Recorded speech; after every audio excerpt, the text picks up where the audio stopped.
Jim Jordan.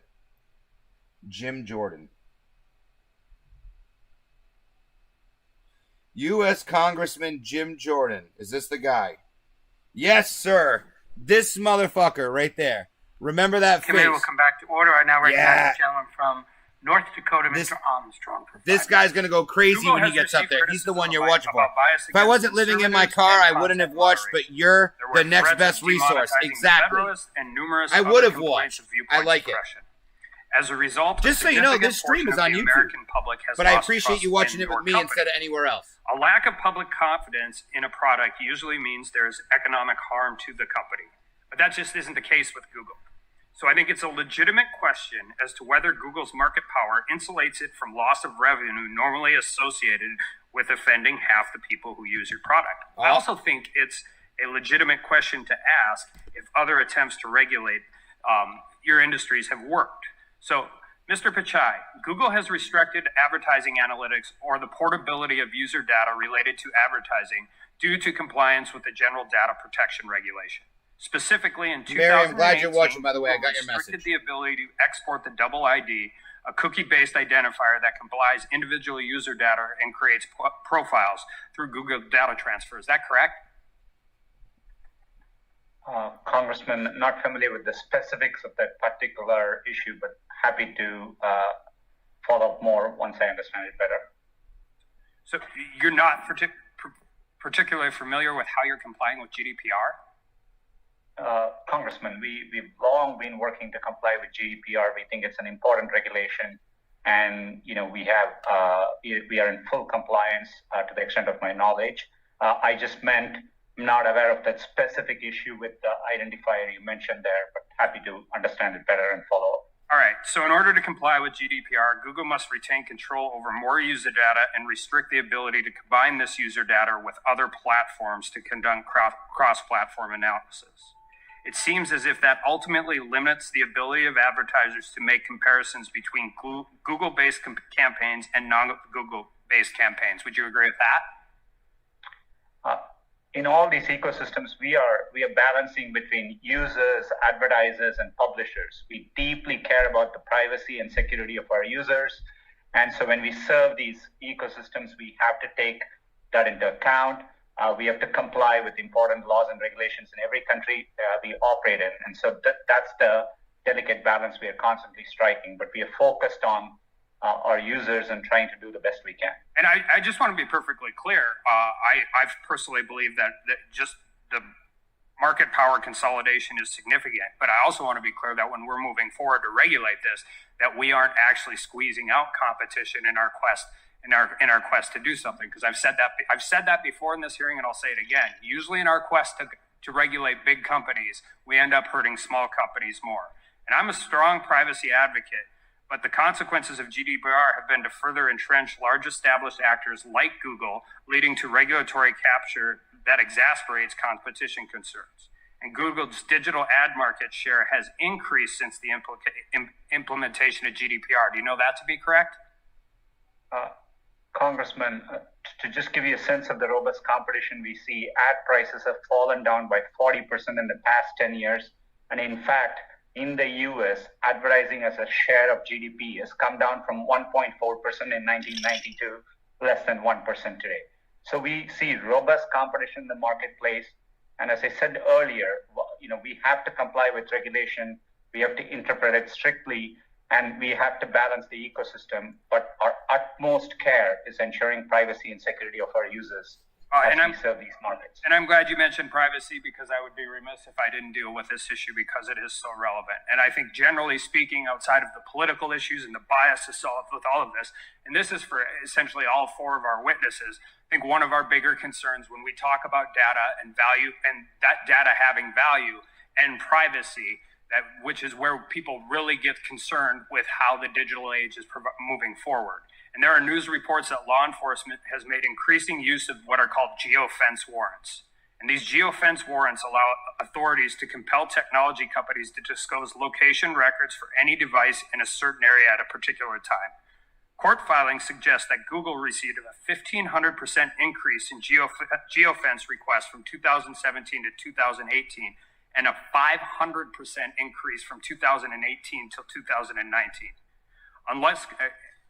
And so the Fourth Amendment requires probable cause and specificity, and that's not what these are. These warrants are essentially for any person in an area at a particular time, and geofence warrants require neither. So unless accompanied by particularized information and identifying a subject, geo warrants are essentially general warrants.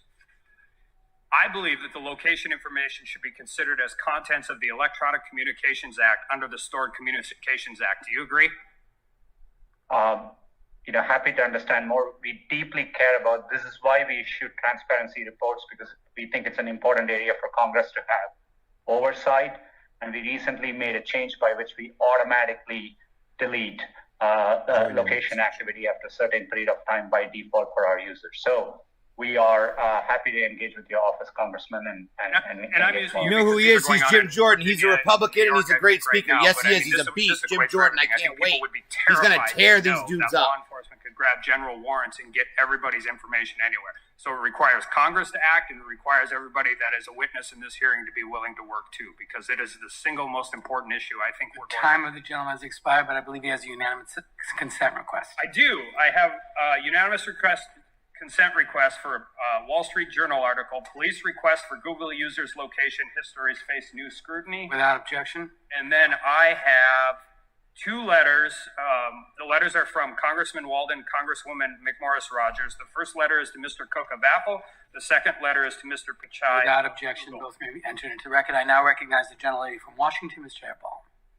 Thank you, Mr. Chairman, and thank you all for being with us.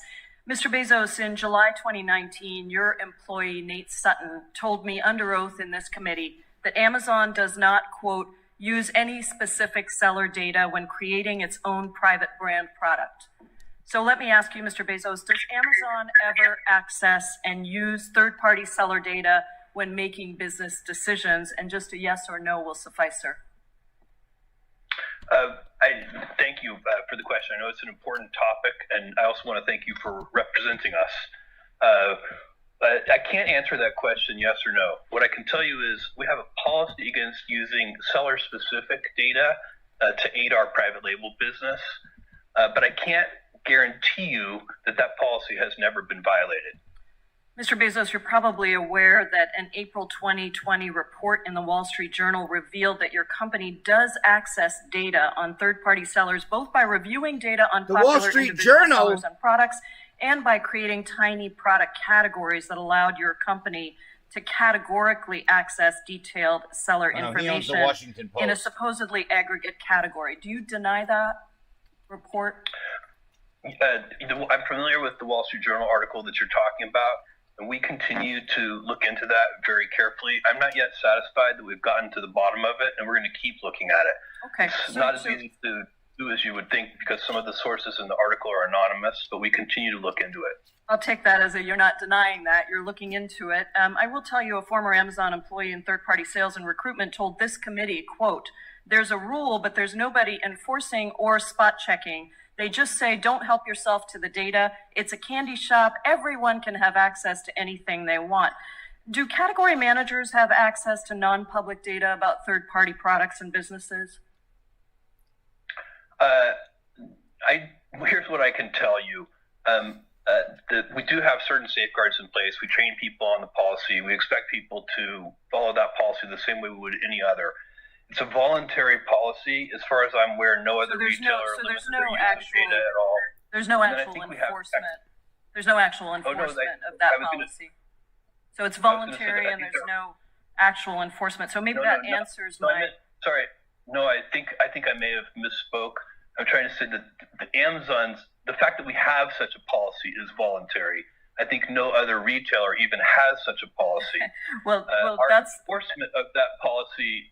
We would treat that like any internal policy, and if we found that someone violated it, we would take action against them. Well, there's numerous reports, and the committee has conducted interviews with former employees who confirm that there are employees who do have access to that data and are using it.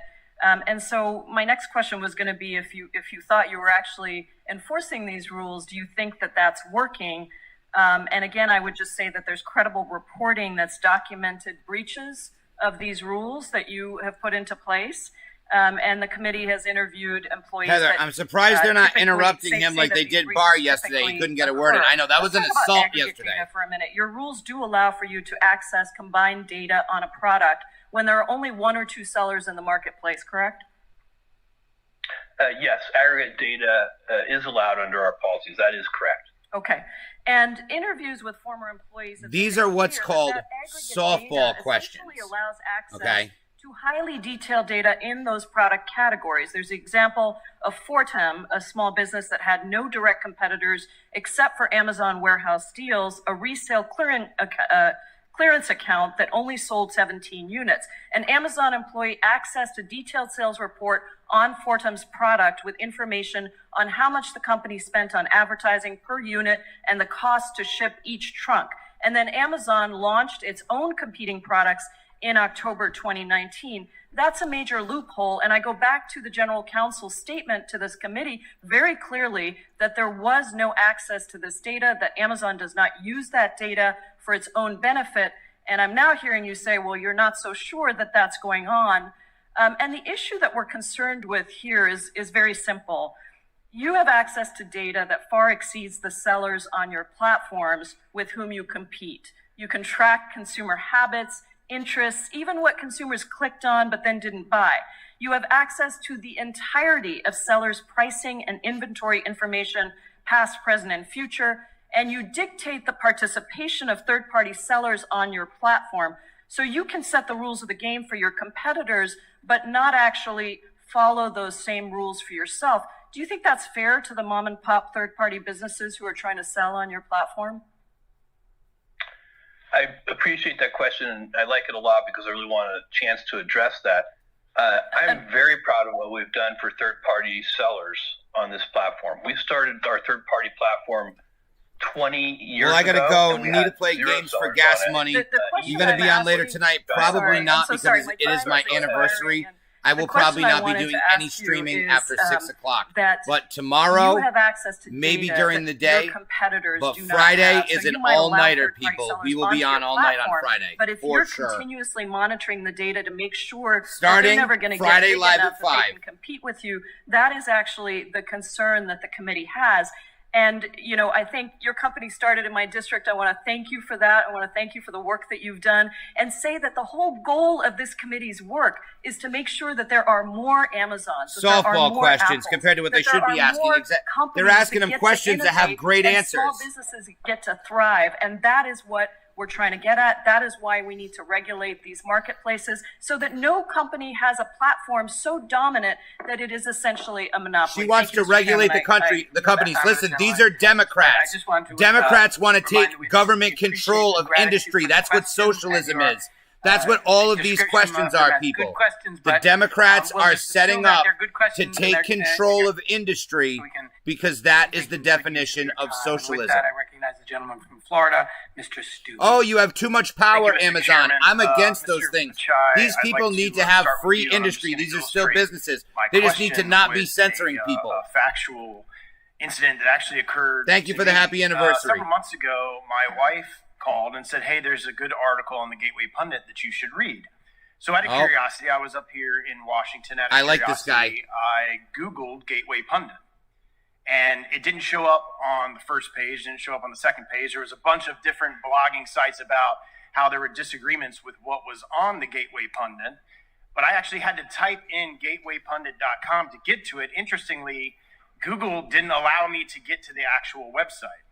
That was a couple of months ago before this hearing Pay attention. was set to be heard, before this This hearing is was the noticed, good before stuff. you knew that you would be appearing before us today, and that this is an issue that obviously conservatives and Republicans have had. Last week, after this was noticed, this hearing was noticed, I did the exact same thing here in the Capitol. And wouldn't you know it, I Googled Gateway Pundit, and that was the very first website that came up. Now, this isn't from a constituent in my district. This isn't from somebody telling me. This isn't a news report. I actually physically did this on my laptop here in the Capitol several months ago and then today. So clearly, something had happened between not being notified that you were going to be appearing before our committee And then last week, knowing that you would be appearing before our committee, and suddenly, Heather, do you have any way I can help you with gas? I'd really like to help you. Don't worry about gas. DM me if it's possible. Anything done at Google between hit up Mr. Pitts? He is a good person. And last week or the week before, you appearing today. That find her, Pitts, if you want. Find her. Conservative websites. Congressman, we approach our work with a deep sense of responsibility, in a nonpartisan way. We want to serve all our users, no matter where they are. In fact, it's in our long-term business incentive to do so. And I believe on our platforms, including YouTube, there are more conservative voices than ever before, and we believe in freedom of expression. On the specific issue, I will have to look into it. I obviously wasn't aware of it. We do. It could be a number of reasons. We constantly get reports. So if you're going to look into it for me, can I expect a response from you, say, in the next 2 weeks as to why that occurred? Congressman, we'll do our best to follow up, and I'll engage with your office to. Okay, we'll follow up on that. I've got a similar question. So I've been in elected politics for almost 10 years. Hey, if somebody could tell me this guy's full name, I'd like to know. I never had a problem with my campaign emails being marked as spam or going to junk folders or anything along those lines. And we had 30, 40, 50,000 people on our email list. And suddenly I get elected to Congress, and I'm now up here in Washington, D.C., and my parents who have a Gmail account aren't getting my campaign emails. My supporters, just last week, one of my supporters called me and said, hey, I just want you to know this, that my Gmail account suddenly is taking your campaign emails that I've received for almost 10 years, and suddenly they're going to spam and junk folders. This appears to only be happening to conservative Republicans. I don't see anything in the news or anything in the press or other members on the other side of the aisle talking about their campaign emails getting thrown into junk folders in Gmail. So my question is why is this only happening to Republicans? And it's a fact, it's happening because I can have my supporters testify that they've received my emails for 9 years, and suddenly this last year, all of their Gmail, my campaign emails in their Gmail are going to their spam folder. So if you could give me some clarification on that, I would appreciate it. In Gmail, we are focused on what users want. When users have indicated they want us to organize. Chat won't let me click profile. Don't want to assume she needs help from someone random. I get it. We have a tabbed organization. Too bad she left too early, bud. The primary tab has emails from friends and family, and the secondary tab has other notifications and so on. These things it was my father who was not receiving now my campaign emails. So clearly that familial thing that you're talking about didn't apply to my emails. Our systems probably are not able to understand that your campaign, that it's your father. Obviously, we don't have that context there. We just apply it neutrally across all organizations and. Well, what assurances can you give me that there's my time's short? One last question. What assurances can you give me that any bias amongst your employees isn't influencing your spam folder algorithms? Congressman, there's nothing in the algorithm which has anything to do with political ideology, and we do get complaints across the aisle. For example, the World Socialist Review complained in January of this year that their site wasn't found in Google search results, and so we get complaints. We look into it, but we approach our work in a nonpartisan way, and it's in our long-term incentive to serve users across the country. And today, that's why we invest in our radars in 49 states across the U.S. so that we can capture all viewpoints. Thank you. The gentleman's time has expired. I now recognize the gentlelady from Florida, Ms. Demings, for 5 minutes. Thank you so much, Mr. Chairman. And let me just say, just for the record, I'm a Democrat from Florida, and I've had... Pay attention if she sounds like a socialist or an American. Spam as well, and I'm sure other Democratic members have had the same experiences, unfortunately. Mr. Pakai, socialism. Google purchased DoubleClick, the leading provider of certain advertising tools. Is that correct? Socialism. That's correct, Congresswoman. I'm going to tell you your business is too when big. Google proposed the merger, alarm bells were raised about the access to data Google would have, specifically the ability to connect a user's personal identity. Too much control. Google has too much control. Socialism. We have to have government intervention in businesses because Google has too much control. Privacy. Google chief legal advisor testified before the Senate Antitrust Subcommittee that Google wouldn't be able to merge this data even if it wanted to, given contractual restrictions. But in June of 2016, Google went ahead and merged this data anyway, effectively destroying anonymity on the internet. Mr. Pichai, you became CEO of Google in 2015. Is that correct? That's right. Okay. And this change was made in 2016. Is that correct? That's my understanding. Okay, thank you for that. Did you sign off on this decision to combine the sets of data with Google that Google had told Congress would be kept separate? Congresswoman, any changes we made, Mr. Pichai, with all due respect, please, did you sign off on the decision or not? I reviewed at a high level all important decisions we make. We deeply care about privacy and security of our users. So you signed off on the decision? User consent for. Okay, you signed off on the decision. Practically, this decision meant that your company would not combine would now combine, for example, all of my data on Google, my search history, my location from Google Maps, information from my emails. Greg Stube, I lost you for a while. As well as my personal identity with the record of almost all of the websites I visited. That is absolutely staggering. According to an email from a DoubleClick executive, that was exactly the type of reduction in user privacy that Google's founders had previously worried would lead to a backlash. And I quote, "They were unwavering on the policy due to philosophical reasons, which is Larry and Sergey's fundamentally not wanting users associated with a cross-site cookie. They were also worried about a privacy storm as well as damage to Google's brand." So in 2007, Google's founders feared making this change because they knew it would upset their users. But in 2016, Google didn't seem to care. Mr. Pichai, isn't it true that what changed between 2007 and 2016 is that Google gained enormous market power? So while Google had to care about user privacy in 2007, it no longer had to in 2016. Would you agree that what changed was Google gained enormous market power? Congresswoman, this is an important issue. If I could explain, well, we today make it very easy for users to be in control of their data. We have simplified their settings. They can turn ads personalization on or off.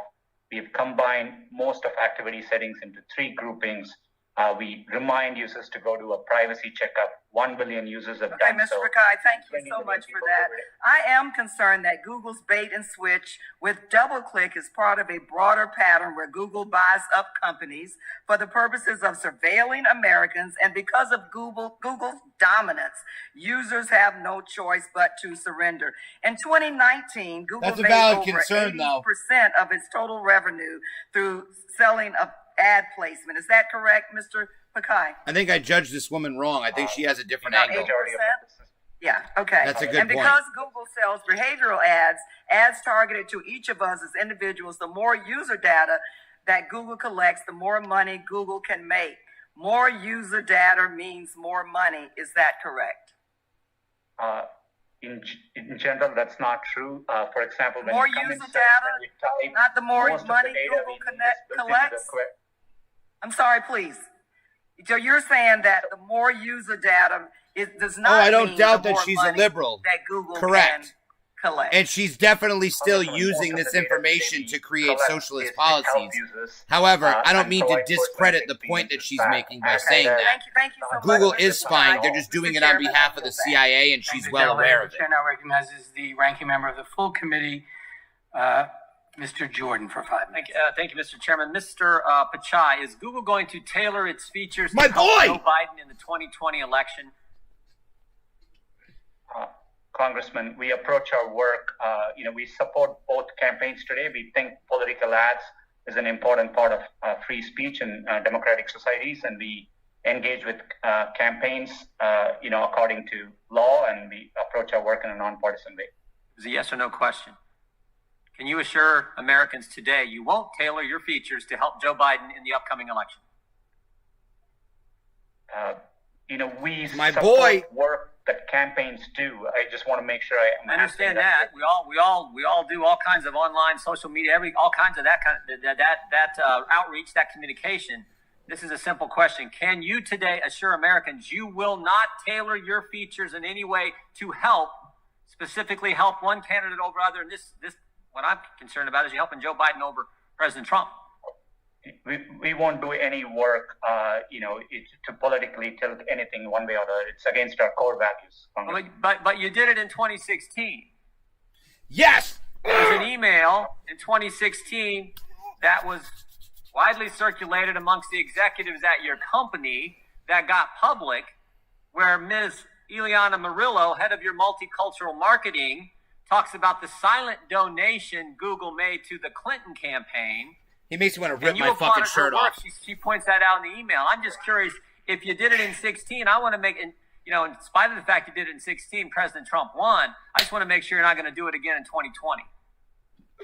Congressman, I recall our conversation at that time. And Jason Jakes like the stream. Thank you, Jay. Making things come up. Such activity. Welcome in, bud. Opportunity after our conversation to reinforce to the company. We realized even an appearance could be improper, so we have clearly communicated to our employees any personal political activity, while that's their right, needs to happen on their own time and resources and should avoid any use of company. Of course, everyone's got their First Amendment rights to campaign for who they want. What they can't do is configure your features to help one candidate over the other. So you might have not have found any evidence, but here's what she wrote to the email to a number of key executives in your company. Quote, we push to get out the Latino vote with our features. Second quote, we push to get out the Latino vote with our features in key states. Seems to me those last three words are the real qualifier here. That's electioneering when you're trying to increase the Latino vote in key states. And she'd already communicated that she was supporting Clinton, that she wanted Clinton to win. So when she talks about increasing the Latino vote, which she assumed was going to help candidate Clinton, and she's doing that in key states. It's one thing if you're going to increase the Latino vote around the country. If you're just a good corporate citizen, you're urging people to vote. It's quite another when you're focusing on in key states. And you know what those key states were? Nevada and Florida, the swing states. So again, I want to make sure this isn't going to happen in 2020. I can assure you that we complied with laws in 2016. As a company, any work we do around elections is nonpartisan. Users do come to us for understanding where polling places are, where to vote, which is the date to vote, what the voting hours are. We are committed to providing that information. This is called a canned response because it wasn't talking about his question. Here's the question I think is on so many Americans' minds. They saw the list that we read here earlier on in our opening statements, all the things Google has done. Google is siding with the World Health Organization over anyone who disagrees with them, even though the World Health Organization obviously lied to America, obviously shills for China. You should remind people every so often to like the YouTube stream on YouTube itself. It'll help you get in their algorithm. I appreciate that. Go to YouTube, please, once he's done talking, and like the stream, and share it. Executive tried to help and hit Clinton. The bell so you get notifications. Here we are 97 days before the election, and we want to make sure subscribe it's not to my happen channel. Again. We want to make sure you give us two assurances. One, you're not going to try to tailor your features, configure your platform in a way to help like Joe the stream. Biden. Thank you, and my second, friend. that you're not going to use your search engine to silence conservatives. Can you give us those two assurances today? Congressman, on our search engine, conservatives have more access to information than ever before. And we appreciate that. That wasn't the question. Can you Mary, assure us thank today God. you're not going to try to silence conservatives? And can you assure us today you're not going to try to configure your features as Ms. Murillo said you did for Clinton in 2016? Can you assure us today you're not going to do the same thing for Joe Biden in 2020? You have my commitment. It's always been true, and we'll continue to conduct ourselves in a neutral way. Appreciate it. Yield back. The chair now recognizes the gentlelady from Pennsylvania, Ms. Scanlon. Thank you, gentlemen. I'd like to redirect your attention to antitrust law rather than fringe conspiracy theories. All right. Mr. Bezos, Our investigation. What a fucking goob. We have the Socialism. email. There is no free. Excuse me, it's not your time. Jordan, you do not have the time. Please be respectful of your colleague. Someone directly controls the time. Put your mask on. Put your mask on. Mr. Jordan. Mr. Raskin. Mr. Jordan. You want to talk about masks? Mr. Jordan, Ms. Scanlon. Why would the Deputy Secretary of Treasury Freedom. unmask Michael Flynn's name, Mr. Scanlon. Raskin? And what I want to know is, when someone comes after my motives for asking questions, I get a chance to respond. The gentlelady is recognized. Thank you, Mr. Chairman. Mr. Bezos, our investigation uncovered Fuck documents this that show bitch. that Amazon sometimes doesn't play fairly, crossing the line from robust competition to predatory pricing. We need Destroy socialism. rivals rather The than corporations are evil. Remember that. And let's take the example of Quidsi, which used to own diapers.com and provided online baby care products. In 2009, your team viewed diapers.com as Amazon's largest and fastest growing online competitor for diapers. One of Amazon's top executives said that diapers.com keeps the pressure on pricing exactly. on us. And strong competition from diapers.com meant that Amazon was having to work harder and harder. You know what? You can miss this chick. Everybody, if you want to take a second and jump over to my YouTube page, make sure you hit the thumbs up button, hit the like on the YouTube stream, subscribe to my YouTube channel. You can actually link from it. Go to from the bottom of the rabbithole.com. The stream playing is from YouTube. Please like it. Please, if you want to leave a comment, it'll come up right here on the screen. I would appreciate some love on YouTube like you guys showed me on Facebook. In an email that I reviewed, and we've got these up on the slides, one of your top executives proposed to you a, quote, aggressive plan to win, end quote, against diapers.com. Aggressive plan to win. What is wrong with wanting to win in competition? This is free market competition. She's trying to stop free market competition. Alone, Amazon was willing to bleed over $200 million in diaper profit losses. Granted, I know it's a big company. Bezos, how much money was there are Amazon certainly ultimately willing you can to talk about lose your on pros this and cons, to but the government doesn't need to be diapers.com? involved. That's socialism. Thank you for the question. I don't know the direct answer to your question. This is going back. We need less regulations to let small businesses rise up and compete with these people, and not more regulations, which is hurting them. Kimberly Daniels Winning is now following. Thank you very much. I appreciate it. Products like that to attract new customers who have new families is a very traditional idea. Sure, well, let's we didn't delve invent that into idea. this Neither a did little diapers.com. further. I'm sorry, I only have a few minutes here, so I just want to press on. Your own documents make clear that Excuse the my price war language. against This is what diapers.com cunt worked, and looks within a few like. months it was Just so you know, if you've ever struggling, wondered. And so then Amazon bought it. After buying your leading competitor here, Amazon cut promotions like Amazon.mom and the steep discounts it used to lure customers away from diapers.com, and then increase the prices of diapers for new moms and dads. Mr. Bezos, did you personally sign off on the plan to raise prices after Amazon limited its competition? I don't remember that at all. What I you. remember is that we matched competitive prices, and I believe we followed diapers.com. Again, this is 11 years ago, so you're asking a lot of my memory, but I believe we followed diapers.com. I can also tell you after we bought diapers.com, okay, we put just more than $300 million into trying to make it successful. I'm sorry. So you said that Amazon focuses excessively on customers. So how would customers, especially single moms, new families, how would they benefit when the prices were driven up by the fact that you eliminated your main competitor? They're not that good. Well, I don't agree. With great respect, I don't agree with the premise. At the same time, you should recognize in context, diapers is a very large product category sold in many, many places, not just at Amazon. This was the online diaper market. Now, we do have evidence that these predatory... and Kroger I'm sorry, and Mr. Bezos, Walmart I need to push on here. Of course. The evidence we've collected suggests that the predatory practices weren't unique here. In 2013, it was reported that you instructed Amazon employees to approach discussions with certain business partners, and I quote, the way a cheetah would pursue a sickly gazelle. Is the Gazelle Project still in place, and does Amazon pursue similar predatory campaigns in other parts of its business? I cannot comment on that because I don't remember it. What I can tell you is that we are very, very focused on the customer as you started. And of course, that does include bargaining very hard with vendors and suppliers to get the lowest prices so that we can offer those to customers. Mr. Bezos, so I'm almost out of time. I'm concerned too, because especially with the current pandemic, one of the biggest needs I'm seeing at the food drives and the giveaways that we're having to run in my district is that families don't have diapers and we have to collect them to give them out. So it certainly is something that has a really hard impact on families, and I'm really concerned that pricing might have been driven up here by this tactic, and I yield back.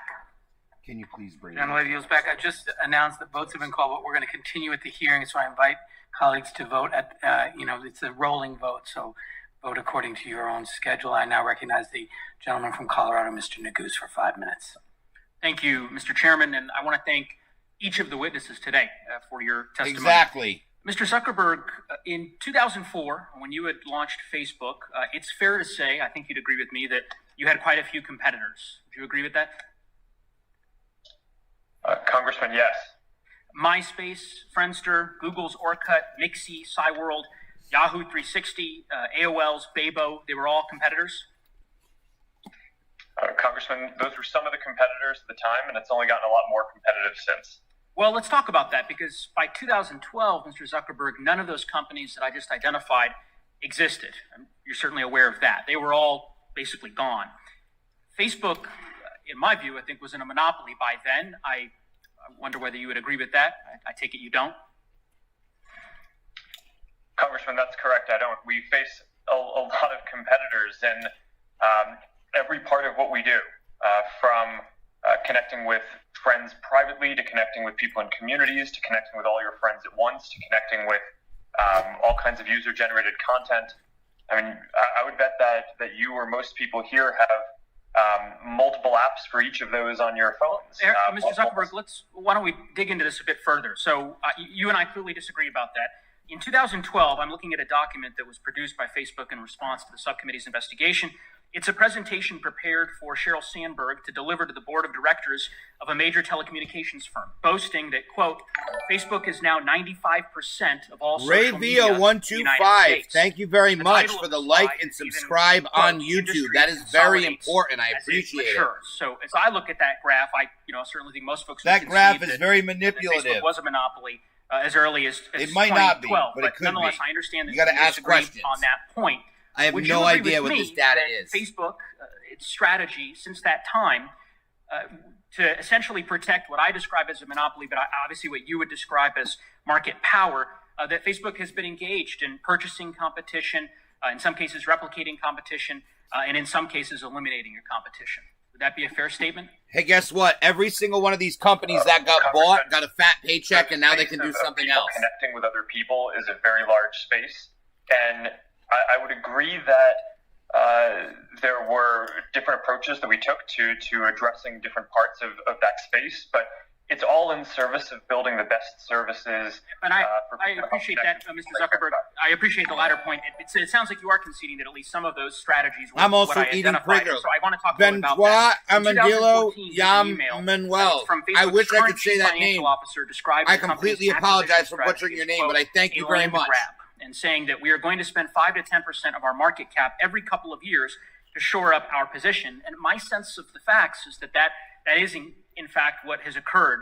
Facebook, as you conceded earlier that Instagram was a competitor of Facebook's. You acquired Instagram. I totally missed what you said. Instagram is now the 6th Maybe they should go back to the good old days of cloth diapers and washing them. Good way to not have to spend a lot of money, and you have environmentally friendly. It's true. A little gross, but true.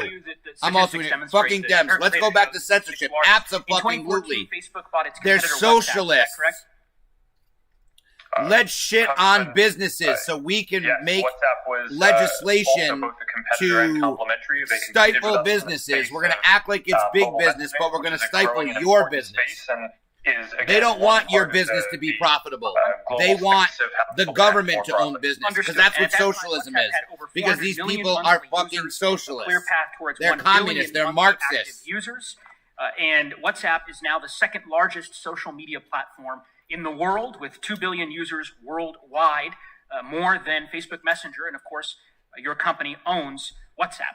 Facebook also tried to buy other competitive startups. In fact, As Chairman Nadler noted, you did tell one of Facebook's senior engineers in 2012 that you can, quote, likely buy any competitive startup, but it'll be a while before we can buy Google. Do you recall writing that email? Congressman, I don't specifically, but it sounds like a joke. Well, I don't take it as a joke. Saying you're a human being sounds like a joke. You're a fucking android, bro. You look like a CGI fucking, an awful one at that. Engineer to you was, quote, well played. Your response was, thanks. One reason people underestimate the importance of watching Google is that we can likely always just buy any competitive startups, but it'll be a while before we can buy Google. And given the purchases that Facebook had made previous to this and the attempted purchases, my understanding is that Facebook made several overtures to Snapchat, for example, which rebuffed those efforts, clearly demonstrates, in my view, that email was not made in jest. But here's why I ask these questions, Mr. Zuckerberg. It strikes me that over the course of the last several years, Facebook has used its market power to either purchase or replicate the competition. And Facebook Messenger, WhatsApp, Instagram are the most now downloaded apps of the last decade. Your company, sir, owns Thank God, them all. Steve. And we have a Thank word for God this. that these bullshit people only talk for 5 minutes at a time, though. Am I right? I recognize the gentlelady from Georgia, Ms. McBath. Georgia. Mr. Chairman. Mr. Bezos, you referred to third-party sellers today as Amazon's partners and that your success depends on their success. But over the past year, we've heard a completely different story. Let's try to get these viewers up. We've interviewed You guys know what to do. small businesses, and they use the words like bullying, fear, and panic to describe their relationship with Amazon. I'm going to share the story of a small business owner who is also a wife and a mother, so you can understand how this is actually affecting the lives of everyday people and why this truly matters. We were a top bookseller on Amazon.com, and we worked day and night very hard towards growing our business and maintaining a 5-star feedback rating. Most importantly, this business feeds a total of 14 people, which includes 3 children and one 90-year-old granny. And as we grew, we were shrinking Amazon's market share in the textbooks category. So now in retaliation, Amazon started restricting us from selling. They started with a few titles in early 2019, and within 6 months, Amazon systematically blocked us from selling the full textbook category. I'm not saying this isn't a problem, but I'm saying that with everything that's going on in the world and you're a Democrat and they basically work for you, you have to take the socialist approach while still giving them softball questions that they can have perfectly planned out responses to. So, Mr. Bezos, after Amazon just delisted this small business without any apparent reason or notice, she told us that they sent more than 500 separate communications to Amazon, including to you, Mr. Bezos, over the past year. There was not a single meaningful response. Do you think this is an acceptable way to treat someone that you described as both a partner and a customer?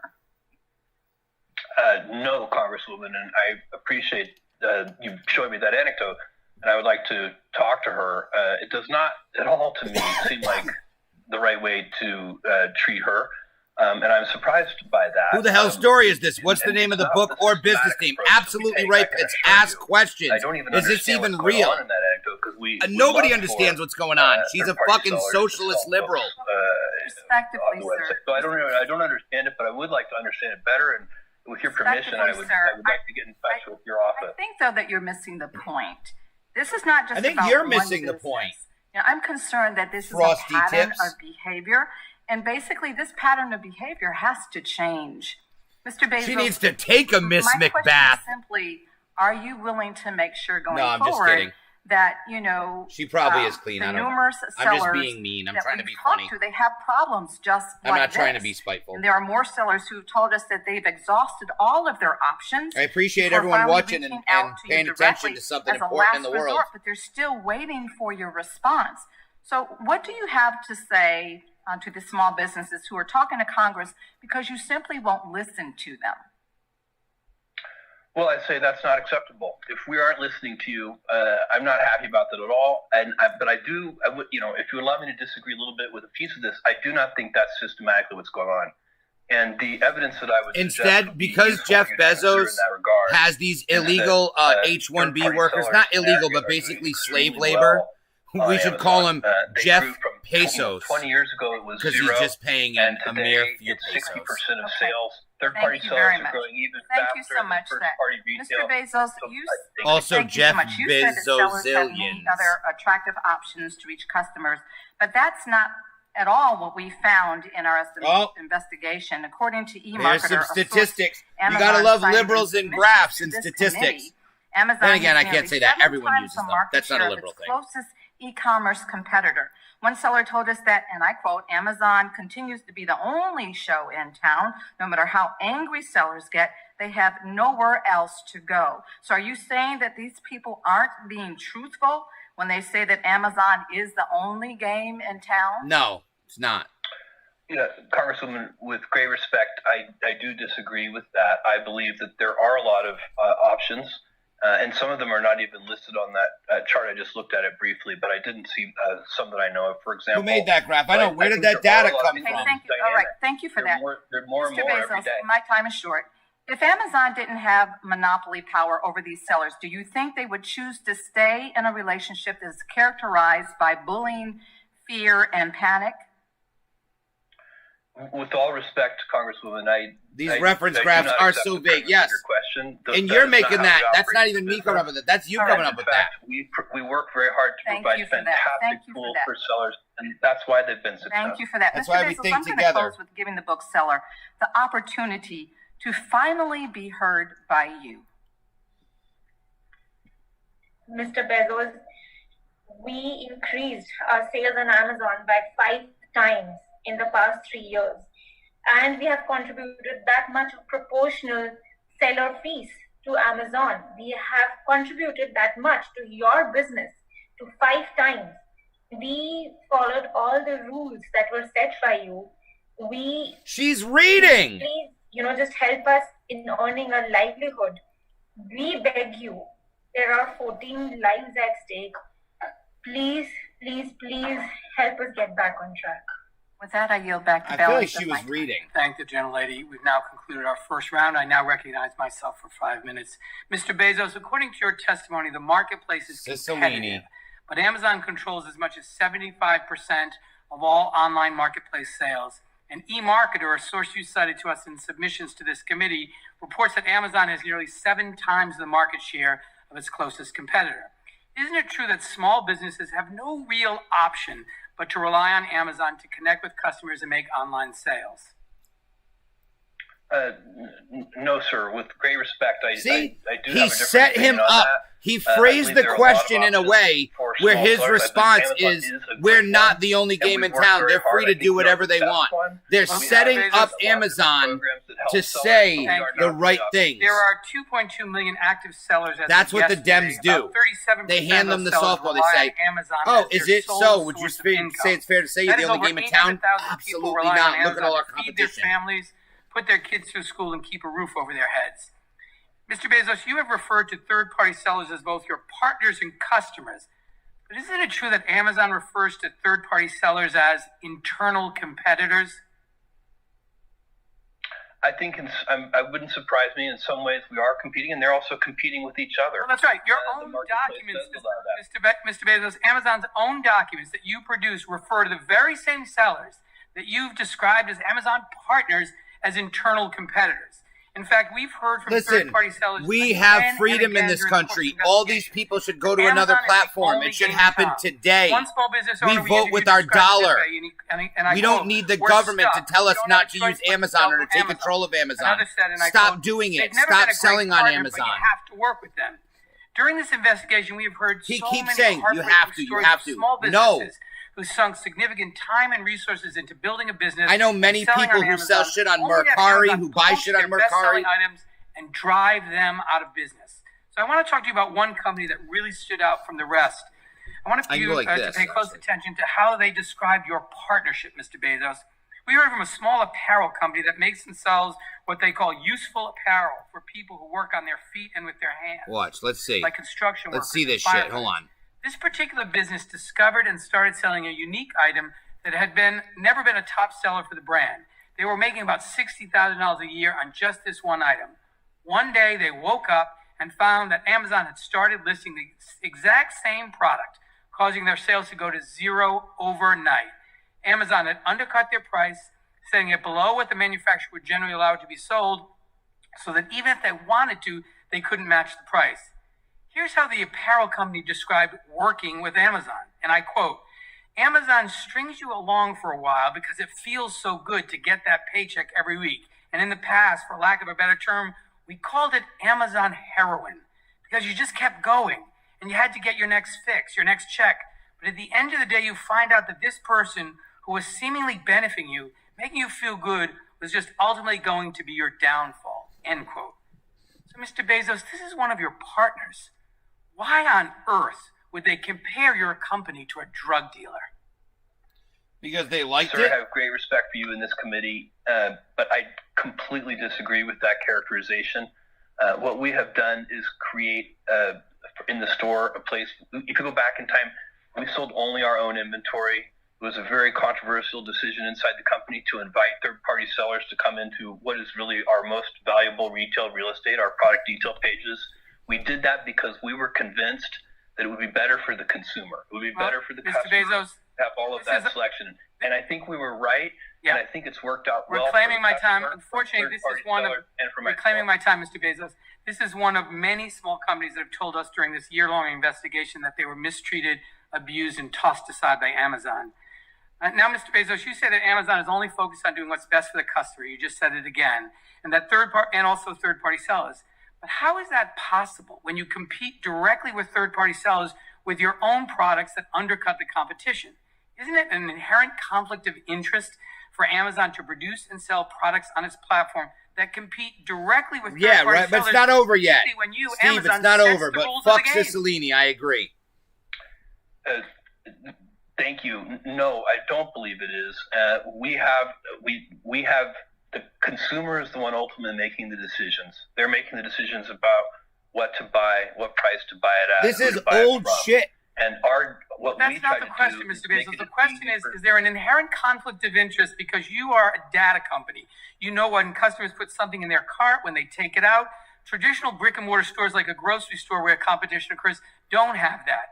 And so I just want to follow up finally on an answer to the question that you gave to Congressman Jayapal. You said that you can't guarantee that the policy of not sharing third-party sellers' data with Amazon's online hasn't been violated. You couldn't be certain. Can you please explain that to me? Can you list examples of where that policy has been violated? Because it's particularly concerning to me, Mr. Bezos, that shouldn't third parties know for sure that data isn't being shared with your own line, their competitors? Why should a third-party seller list their product on Amazon if they're just going to be undercut by Amazon's own product as a result of data you take from them? Yes, why? They're choosing to do it. Sir, I think what I want you to understand, and I think is important to understand, is that we have a policy against using individual seller data to compete with our private label products. You couldn't assure Ms. Jayapal that policy isn't violated routinely. Well, we are investigating that, and I do not want to sit here, and I do not want to go beyond what I know right now. But we are, as a result of that Wall Street Journal article, we are looking at that very carefully, and we want to get this back. Talk about your fucking $500 million contract with the CIA because of the fucking Washington Post, you piece of shit. In exploiting its monopoly power over the e-commerce marketplace to further expand and protect this power. He's the fucking king of propaganda. Amazon's dual role as Talk a about a platform fucking operator lefty and site. competing seller on that platform is fundamentally anti-competitive, and Congress must take action. And with that, I recognize the gentleman from Wisconsin, the ranking member of the subcommittee, Mr. Sensenbrenner, for 5 minutes. Mr. Chairman, I think that the history proves that Congress does a poor pretty job good. in picking winners and losers. And I've looked over a lot of the material that has been assembled. I've been working with the chairman for over a year on this bipartisan investigation. And I have reached the conclusion that we do not need to change our antitrust laws. They have been working just fine. The question here is the question of enforcement of those antitrust laws. Correct. Now, we've heard a lot about the Facebook acquisition of Instagram. That happened in 2012. Obama's FTC signed off on that. So regardless of what you think has happened at that time, the fact is that this acquisition did pass the smell test of the regulators involved. Maybe they made a mistake or maybe something else happened, I don't know. But the fact is that there is not a problem with the law. Now, back about 35 years ago, AT&T was broken up because it was determined that one-stop shops were monopolistic. And AT&T, because you had to get your long-distance service from your local phone company, that was monopolistic. So the baby bells were spun off. A whole lot has happened since then. There were mergers and acquisitions in the telecom industry. Technology advanced a huge amount. And guess what? We're back to exactly where we were in 1984. So this goes to show that congressional pressure is not the best. 1984. Now, using the AT&T example, which I think was a big flop and counterproductive, let me ask Mr. Bezos, say the AT&T example was applied to Amazon, and you were required to spin stuff off. So you might have no more of a one-stop shop, but you have to go to separate I just want to places say I for appreciate books or everybody for groceries sticking or around videos watching this. or This is very electronics. important. How are the consumers helped by that?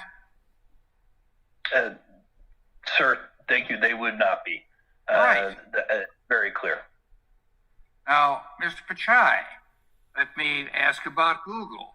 If you were forced to split up your business lines, say spin off AdTech and YouTube, can you describe what happens to consumers there? Congressman, today, consumers in most of the areas we are dealing with, they see prices free or falling, and they get more choice than ever before. So I think it serves them well. And you're right there. So, I'm not going to be on this committee in the next Congress. I am going to put my feet up and become a senior, quote unquote, statesman. But, let me say that we have heard a whole lot of complaints about big tech. Some of them are political in nature, and I share the complaints and the concern of Mr. Jordan and others.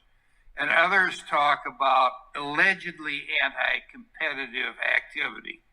It seems to me that it's not for Congress that legislates to toss all of our antitrust laws and the precedent that has been established through litigation over the last 100+ years. But it's something where we ought to go back to the regulators, to the enforcers, have them look at this stuff, and have them make a determination on whether or not the law's been violated. I think the law's good on that, and we don't need to throw it all in the wastebasket. But there are some matters of concern that we have heard from both sides of the aisle that I think need to be addressed. And if it requires an agency like the FTC to say that they've made mistakes in the past, so be it. We're all human. We all make mistakes. And even government agencies do that. I yield back. Gentleman yields back. I now recognize the gentlelady from Washington, Ms. Jayapal. Washington, Thank you, Mr. this Chairman. is Seattle. Mr. Zuckerberg, Liberal. in March of 2012, you suggested by email to your management team that moving faster and copying other apps could, quote, Yep. prevent our competitors from getting footholds. Sheryl Sandberg responded that, quote, it is better to do more and move faster, especially if that means you don't have competitors build products that take some of our users.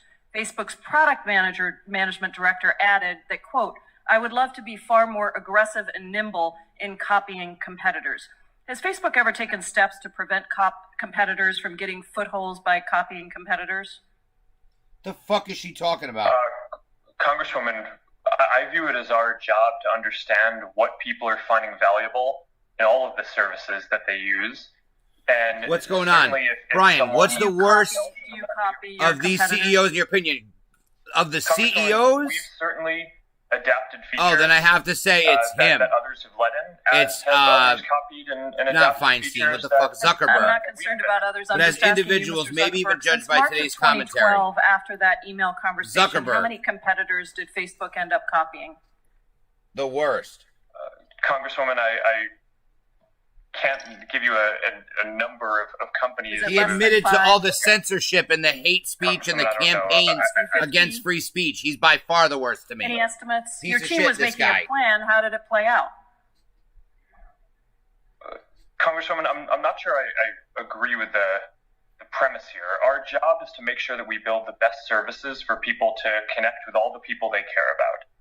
And a lot of that is done by innovating and by building new things thank that are you, leading thank to you. internally. Thank you, Mr. Zuckerberg. Let me go on. Has Facebook ever threatened to clone the products of another company while also attempting to acquire that company? Congresswoman, not that I recall. And I'd like to just remind you that you are under oath, and there are quotes from Facebook's own documents. Prior to acquiring Instagram, Facebook began developing a similar product called Facebook Camera, correct? Congresswoman, that's correct. I've said multiple times that we were competing in the space of building mobile cameras with Instagram. That's what they did at the time. Their competitive set was companies like what we were building with Facebook Camera and ViscoCam and PicPlease. Thank you, Mr. Zuckerberg. Did you ever use this very similar Facebook Camera product to threaten Instagram's founder, Kevin Systrom? Congresswoman, I'm not sure what you would mean by threaten. I think it was public that Totally we were building agree. Thank you. a camera app at the time. That was a well-documented thing. Let me tell you that in a chat, you told Mr. Systrom that Facebook was, quote, developing our own photo strategy. So how we engage now will also determine how much we're partners versus competitors down the line. Instagram's founder seemed to think that was a threat. He confided in an investor Confided in Biden. that he feared you would go. He confided in Biden. That you would go into, quote, destroy mode if he didn't sell Instagram to you. So let's just recap. Facebook cloned a popular product, approached the company you identified as a competitive threat, and told them that if they didn't let you buy them up, there would be consequences. Were there any other companies that you used the same tactic with while attempting to buy them? Congresswoman, I want to respectfully disagree with the characterization. I think it was clear that this was a space that we were going to compete in one way or another. I don't view those conversations as a threat in any way. I'm just using the documents and the testimony that the committee has collected from others. Did you warn Evan Spiegel, the founder of Snapchat, that Facebook was in the process of cloning the features of his company while also attempting to buy Snapchat? Congresswoman, I don't remember those specific conversations, but that was also an area where it was very clear that we were going to be building something. People want to be able to communicate privately. They want to be able to communicate with all their friends at once. And we're going to make sure that we build the best products in all of the spaces that we can around helping people stay connected with the people they care about. I appreciate that, Mr. Zuckerberg. I think the question again here is, when the dominant platform threatens its potential rivals, that should not be a normal business practice. Facebook is a case study, in my opinion, in monopoly power because your company harvests and monetizes our data, and then your company uses that data to spy on competitors and to copy, acquire, and kill rivals. You've used Facebook's power to threaten smaller competitors and to ensure that you always get your way. These tactics reinforce Facebook's dominance, which you then use in increasingly destructive ways. So Facebook's very model makes it impossible for new companies to flourish separately, and that harms our democracy. It harms mom and pop businesses, and it harms consumers. Mr. Chairman, I yield back. The gentlewoman yields back. The gentleman from Colorado, Mr. Buck, is recognized for 5 minutes. Thank you, Mr. Chairman. Someone good? Mr. Bezos, thank you for being here today. I'm concerned that you've used Amazon's dominant market position to unfairly harm competition. We've heard from a number of companies that Amazon uses proprietary data from third-party companies to launch its own private label products, meets with startups to discuss investing in the product, and then uses the proprietary data from these meetings to create its own private label products. allows the sale of counterfeit items through its web platform. During this subcommittee's field hearing in Boulder this January, PopSocket's CEO and inventor David Barnett detailed how Amazon allowed counterfeit products to appear on Amazon's marketplace ahead of PopSocket's products. Mr. Barnett told CNBC that PopSockets found at least 1,000 counterfeit products for sale on Amazon's marketplace, which Amazon allegedly failed to remedy until PopSockets agreed to a nearly $2 million marketing deal with Amazon. We've also seen troubling reports in the Wall Street Journal detailing Amazon's use of third-party sellers' proprietary data to develop and market its own competitive private label products. The Wall Street Journal also reported last week that Amazon's venture capital fund used meetings with unsuspecting startup companies to gain access to secret proprietary product information and financial details. Amazon then reportedly used that information to launch competing products, often disastrous results for the original startup company. There are many examples of this behavior, but one allegation in the journal's reporting sticks out in particular. In 2011, Amazon contacted Vocalife, LLC's inventor, about the possibility of investing in the speech detection technology. Vocalife's founder accepted the meeting, thinking this was the company's big break. After displaying Vocalife's microphone technology and providing proprietary information, including engineering data, to Amazon employees, the relationship came to an abrupt halt. Amazon employees allegedly stopped responding to emails before the technology eventually found its way into the Amazon's Echo device. These allegations are serious, especially because the size and scope of these practices couldn't happen without Amazon's monopolistic control of the marketplace. I'm also concerned that given Amazon's allowance of counterfeit goods on its marketplace, especially counterfeit goods from China, that Amazon's marketplace may be knowingly or unknowingly furthering China's use of forced and slave labor conditions. This is especially important following recent reports that at least 80 global companies that sell on the Amazon marketplace, including Nike, Starbucks, and Samsung, have ties to Chinese factories that use enslaved Uyghur Muslims. Following these concerning reports, Senator Hawley introduced an important bill last week requiring American businesses to certify that their supply chain does not rely on forced labor. I will be introducing the House companion bill later this afternoon.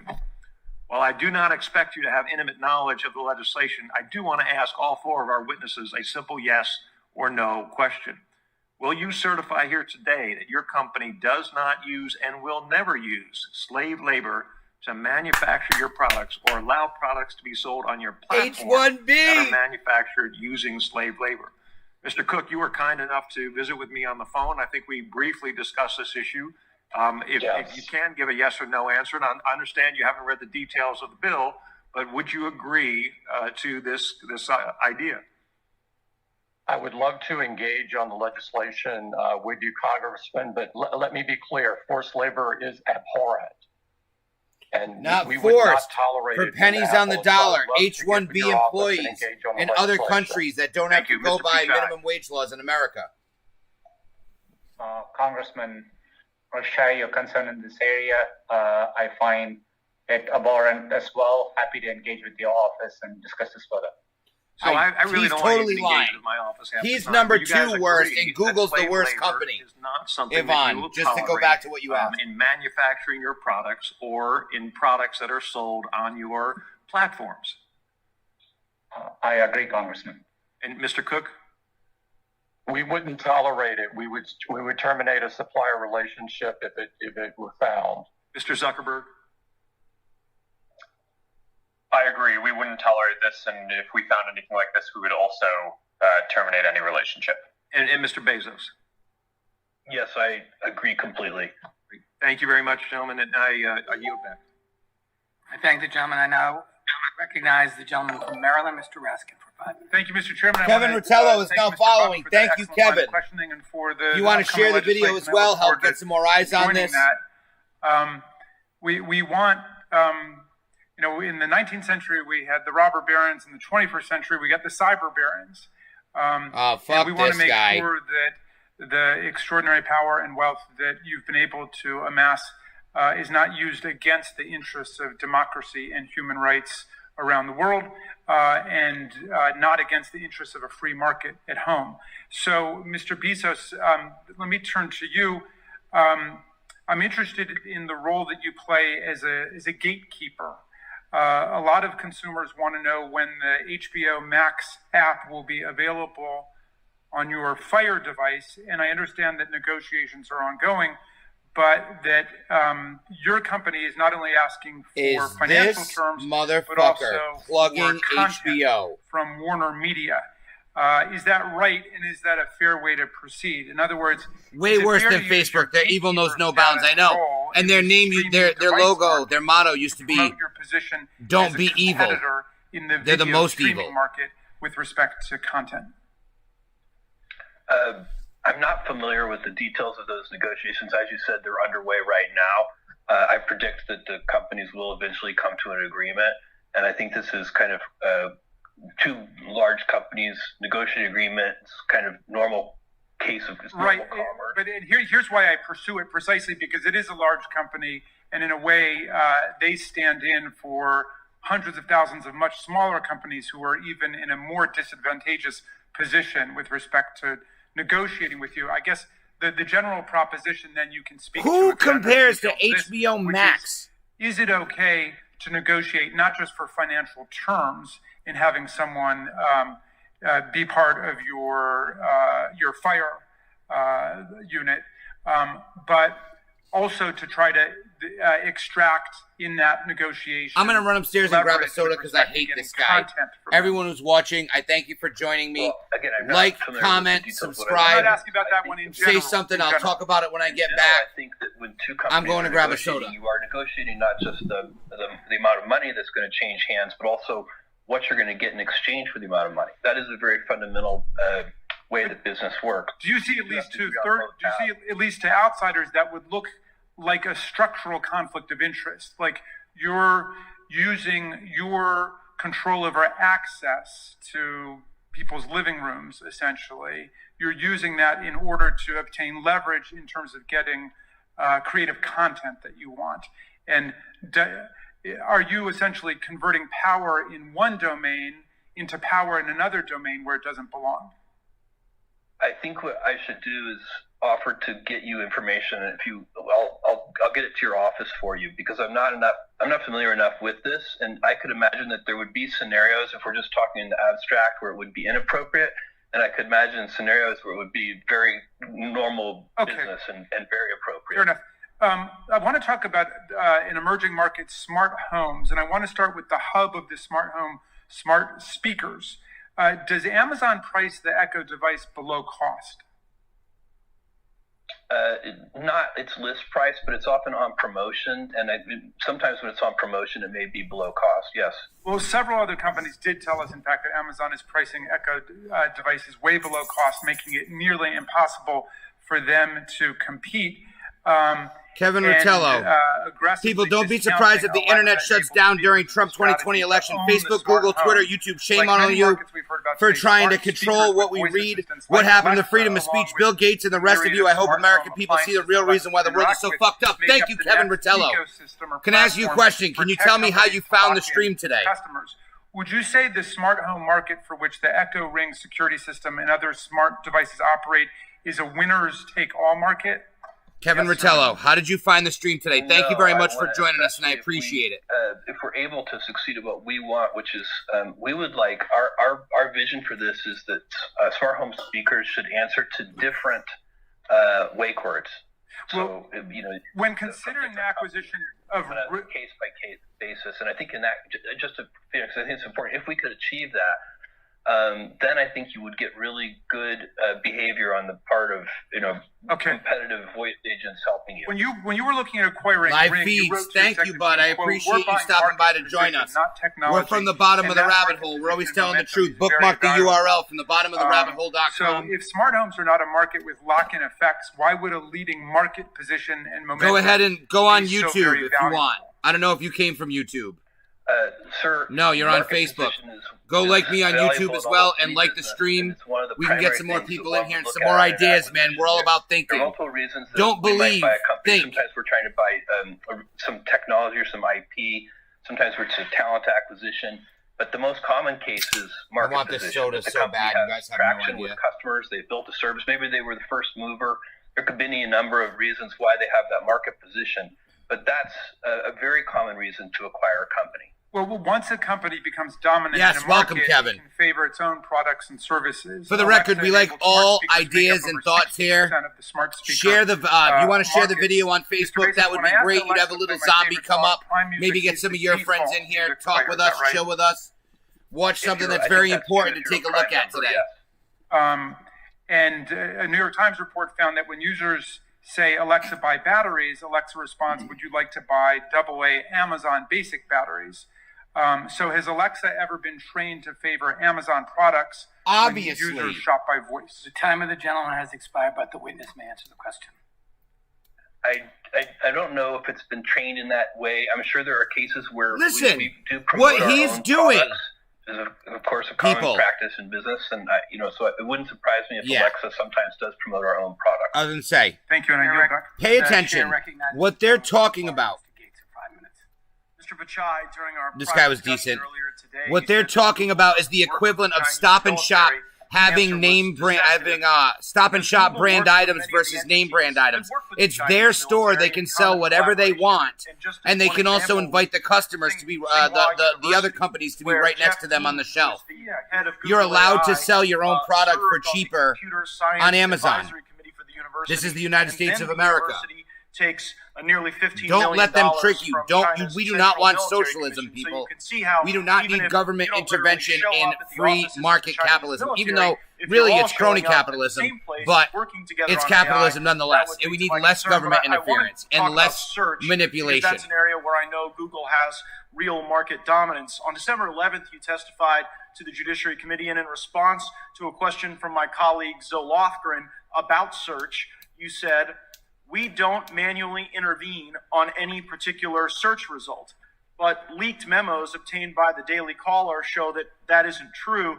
In fact, those memos were altered December 3rd, just a week before your testimony, and they describe a deceptive news blacklist and a process for developing that blacklist approved by Ben Gomes, who leads search with your company, and also something called a fringe ranking, which seems to beg the question, who gets to decide what's fringe? And in your answer, you said to Ms. Lofgren that there is no manual intervention of search. That was your testimony, and now I'm going to cite specifically from this memo from the Daily Caller. It says, that the Daily Caller obtained from your company. It says, the beginning of the workflow starts when a website is placed on a watch list. It continues, this watch list is maintained and stored by Eris with access restricted to policy and enforcement specialists. Sort of does beg the question who these enforcement specialists are. Yes. Access to the listing. Who is deciding what you see and hear, people? This is why this is important. Listen to this or man. Enrich the policy violations. The investigation of the watch list is done in the tool Athena, the Ares manual review tool. So you said to Congresswoman Lofgren that there was no manual review tool. That's why we're watching this document today, Kevin. That there is a manual review tool. So help us understand the inconsistency. Congressman, there are two parts to this. In general, we algorithmically approach our search results. We have robust policies to do so, and we tested both with user feedback and we use raters to validate. Last year alone, we ran over 300,000 experiments and launched around 3,000 improvements to search. And we don't manually tune. The question last time was in the context of, is there someone behind the curtain, manually tuning an individual search result? We don't. We generally approach it algorithmically. We, however, in order to comply with the law in every country we operate in, for example, there may be an actor or a website identified as interfering in elections. And we then have to put that site on a list so that doesn't appear in our search results against queries. So other examples would be violent extremism. And is that done manually, Mr. Bachai? That process you described, is that done manually? And we could get reports from law enforcement agencies. We are complying with, or it's a known DMCA-based. There is either a manual component or there is not a manual component. Which is it? for creating those lists, that process can involve manual portion. Okay, great. Well, that is sort of the concern that I have. You've now said something different today than you said to Ms. Lofgren, because you've confessed that there is a manual component to the way in which you blacklist content. And it seems to be no coincidence that it's sites like Gateway Pundit, The Western Journal, American Spectator, Daily Caller, and Breitbart that receive the ire or the negative treatment as a consequence of your manual tooling. And it also seems noteworthy that whistleblowers at your own company have spoken out. You said that one of the reasons you maintain this manual tool is to stop election interference. I believe it is, in fact, your company that is engaging in election interference. And it's not just my view. Mike Wacker came out and was a whistleblower indicating that the manual blacklist targets that Google specifically goes after are those who support President Trump, who hold a conservative viewpoint, and he left your company in 2019 because he was speaking out against these outrage mobs. So can you see how when you empower individuals, some of the same individuals that Project Veritas has exposed as labeling people as terrorists, who say make America great again, or support the president, that in fact can be the very election interference that we're concerned about, and that you're using your market dominance in search to accomplish that election interference? Thank you. Re-elect this man. Respect, I strongly disagree with that characterization. We don't approach this We with don't! any political viewpoint. We do that to comply with law, known copyright violations, very in narrow circumstances, and we have to do that to comply with the law. And in many cases, those requests can come from law enforcement. It's not even around the board, people. For a different reason. Your own employees are saying it's political bias. I yield back. Thank you, Mr. And I'm sorry, may I be recognized for unanimous consent request? Yes. Mr. Chairman, I just, given the productivity of our discussion, I request that we be permitted a third round of questioning. Without objection. I now recognize the chairman of the full committee, Mr. Nadler. And we continue. Yeah. You know, oh, God, here we go. Documents prove it. The documents. The journalism industry in this country are an economic freefall. Over 200 counties in America no longer have a local newspaper, and tens of thousands of journalists have been laid off in recent years. The reason journalism is in freefall is that Google and Facebook now capture the vast majority of digital ad revenue. Although news publishers produce valuable content, it is Google and Facebook that increasingly profit off their content. Publishers have told us that Google and Facebook maintain their dominance in these markets in part through anti-competitive conduct, as well as conflict of interest. Mr. Zuckerberg, in 2015, Facebook reported high and quickly growing rates of video viewership on its platform. Based on these metrics, news publishers fired hundreds of journalists, choosing instead to boost their video division. In 2018, it was discovered that Facebook had inflated these metrics and had known about the inaccuracies several years before Facebook publicly disclosed this. Mr. Zuckerberg, did you know that these metrics were inflated before they were publicly released? The reason is that journalism is dead by popular demand. No, it's not. The reason is it was taken over the hard way. These people are subverted to not search for their own opinion. They're convinced that they want their opinion handed to them instead of working hard to earn it, watching for yourself what's happening, not being told about it. How important it is that the metrics that we report are accurate, and we've put in place additional measures to make sure that we can audit those. And what do you have to say? Because nobody trusts them. Who lost their jobs because of Facebook's deception? Well, Congressman, I disagree with that characterization and also your description of what... Reclaiming my time. I think they want big media. They already have a market. Oh, they're trying to control the social media now because they already have a market on the big media, but they already control it. Zuckerberg already said he's working with the CIA on this shit. He's censoring people who have conservative opinions. He's basically admitted to this. Working with campaigns that cancel these people. Mr. Chairman, we do use data to improve the CIA controls all media, social, legacy media, print, music, movies, television shows, advertising. Simplified settings to choose how Google, they like the data. And So you do use the data that you get from literally the results of the search is rigged. My understanding was whether we use data in general to improve our products and services, and we do use data to show ads, but we Kevin Rotello, he did it to me. I believe it. Ads personalization on or off. Now this obviously the use of this data from all these companies gives you a tremendous advantage over them and over any competitor. Does the ability to make money in any way affect Google's algorithm in terms of what news appears in a typical user's search results? And Steve, going back to what you said, nobody trusts the media. That's correct, but I wouldn't say nobody. I would say most people. There are still some people who are completely brainwashed by it. It's ridiculous. Facebook and Google, they don't understand the difference between. They don't understand what information is. They don't understand how it works, and real information and fake information, and now we hear that where Google and information Facebook comes are from. making money over what news they let the American people see. This is a very dangerous situation, and unfortunately, my time has expired, and I have to yield back. Thank the gentleman for yielding. I now recognize Zuck is the worst. I agree. No, that fucking representative Thank you, Mr. is the Chairman. worst. I'm just going to pick up where I left off. Mr. Pichai, there are rioting groups that are going unchecked with the posting of what I would contend is very violent video. No, don't get that censored. A YouTube video about doctors discussing hydrochloroquine and discussing the not dangers of children returning to school. And when I clicked on the link, it was taken down. And then I was sent a different link on YouTube, and it was taken down. I just checked again just to make sure, and it says that this video has been removed for violating YouTube's community guidelines.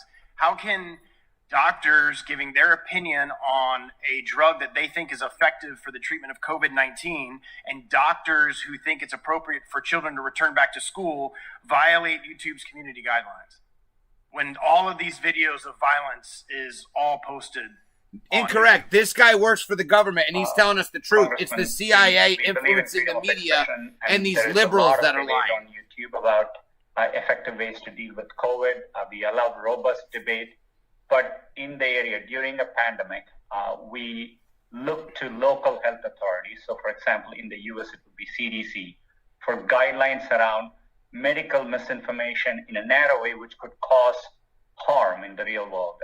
And so, for example, if there is aspects of a video, and if it explicitly states something could be a proven cure, and that doesn't meet CDC guidelines, It's free expression of speech, and you have these doctors who are giving their opinion as doctors, and I don't understand why YouTube and therefore Google thinks it's appropriate to silence physicians and their opinion of what can help and cure people with COVID-19. I'm going to switch quickly to Mr. Zuckerberg. I think at this point it's fairly obvious that technology platforms have been stifling conservative news and opinions. You employ a panel of content moderators. Can you explain how Facebook chooses who these moderators are? Thanks, Congressman. We do hire a lot of people around the world to work on safety and security. Our team is more than 30 or 35,000 people working on that now.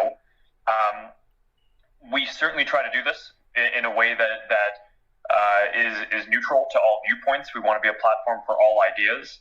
I don't think you build a social product with the goal of giving all viewpoints and all ideas except for ones that you don't agree with. A wide variety of things.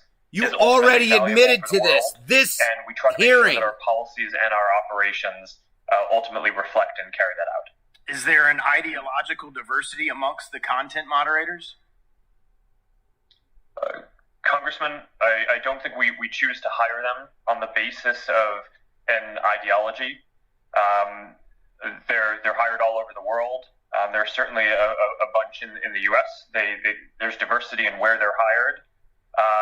But H-1B workers, slavery. Have any bias in what we do, and we wouldn't tolerate it if we. I can't say stuff like that because I can't say conservative promote moderators violence and Democrat or liberal or moderators. incite So violence. there's a balance. Technically, that comment is not good because it's inciting violence, and I don't want to get kicked off. 30 to 35,000 people or more at But this I could point, say who I are wish doing an everyone, security I wish review American that is companies correct. that love In terms of freedom the would people come up and setting the take these policies, companies' places. I think it is valuable to have people with a diversity of viewpoints involved, so we can make sure that we have Yeah, different exactly. viewpoints, You need represented in the qualifications policy to do that. development process. And we also consult with a number of outside groups whenever we develop new policies to make sure that we're taking into account all perspectives. What are some of those outside groups that would be conservative leaning? Congressman, I need to get back to you with a list of Silence! But he groups, knew but every it was organization that he was working with to stop that hate we speech talked about an Think of hour one? ago. I mean, you said you reach out to outside groups. Can you think of one conservative outside group that you reach out to and use as a content moderator? Congressman, I'm talking about different external stakeholders and groups that are inputs to our policy development process. And I'm not involved in those conversations directly, so I would have to get back to you with specifics on that. But I'm quite confident that we speak with people across the ideological spectrum when we're developing our policies. I would very much appreciate a follow-up on that. Real quickly, can you briefly explain the approval process for third-party fact checkers, and how many fact checkers does Facebook employ? Yes, thanks. We work with about 70 fact-checking partners around the world, and the goal of the program is to limit the distribution of viral hoaxes, so things that are clearly false, from getting a lot of distribution. But we don't ourselves want to be in the business of determining what is true and what is false. That feels like an inappropriate role for us to play. We rely But you on are. What's an obvious organization, hoax? There's no called definition the to this. Poynter Institute, and I think it's called the Independent Fact-Checking Organization that has a set of guidelines. Just because the word "the Independent" is in your name doesn't mean you're independent. Federal Express is not part of our government. Neither is the Federal Reserve. Certification from that group. Exactly. Contradicted himself. A fact-checking partner within Facebook. Explain Thank right. you, gentlemen. Time has expired. We're going to. I'm going to recognize Mr. Johnson for 5 minutes, and then we're going to take a short break. Exactly. Fact checker is bullshit. Period. You cannot tell us. Hello, everybody. Thank you for tuning in to Right Side Broadcast Network. Just want to thank you for tuning in for this content of the House Judiciary and Big Tech testifying. We're going to go back to them in a couple minutes. We could listen to them, but let's talk amongst ourselves, peeps. Let's talk amongst ourselves. So, what did you guys think about this? What is the general consensus of what we have going on here, people? Do we understand now that we have an issue with conservatives being censored? Or do we believe the people who said that this is an obvious conspiracy, even though anyone who's been watching for a while knows and heard Mark Zuckerberg admit to working with organizations to shut down hate speech, which we all know is a term that is undefined. Hate speech is anyone who disagrees with a liberal. That's the realistic term of hate speech. I'm speaking hate speech just by telling you that hate speech is anything that disagrees with a liberal. He admitted, all right, Ray Vacalis, he said he doesn't look for ideology, and then seconds later, he specifically looks for certain ideologies. Exactly. Dog and pony show, so that the House can go around and pretend like it has done its oversight. I disagree. I think that there are definitely, especially like Representative Jim Jordan, who 100% was very concerned with getting these companies to own up to some of what they're doing. But 90% of what everybody else was saying was talking about old business dealings that are over and done with. The dude made the announcement saying, we've decided it is not worth changing our antitrust laws. We just have to enforce them, which is the truth, because they're all referencing things that happened under the previous administration that weren't being enforced. And most of what's happening during the current administration, which is the censorship, hopefully will be enforced. What's going to come of this? I don't know. What is going to come of this? We're going to find out. Technically, it's not even over. Hopefully, they come up with a resolution.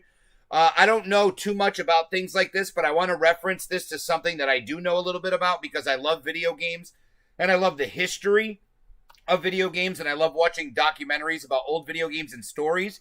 And one of them that's very important was a judiciary meeting similar to this. I don't know exactly who it was that they were meeting with, but I know that I want to say it was, I don't know, there were some people there.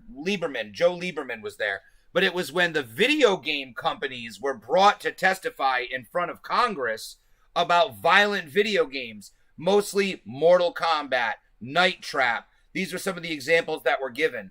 You know what I mean? And it was a big deal, and they had these people testifying and doing all these things, these parents. Oh, this is so terrible. What ended up coming of it was the ESRB, which is the Entertainment Software Ratings Board, which is why video games now have ratings.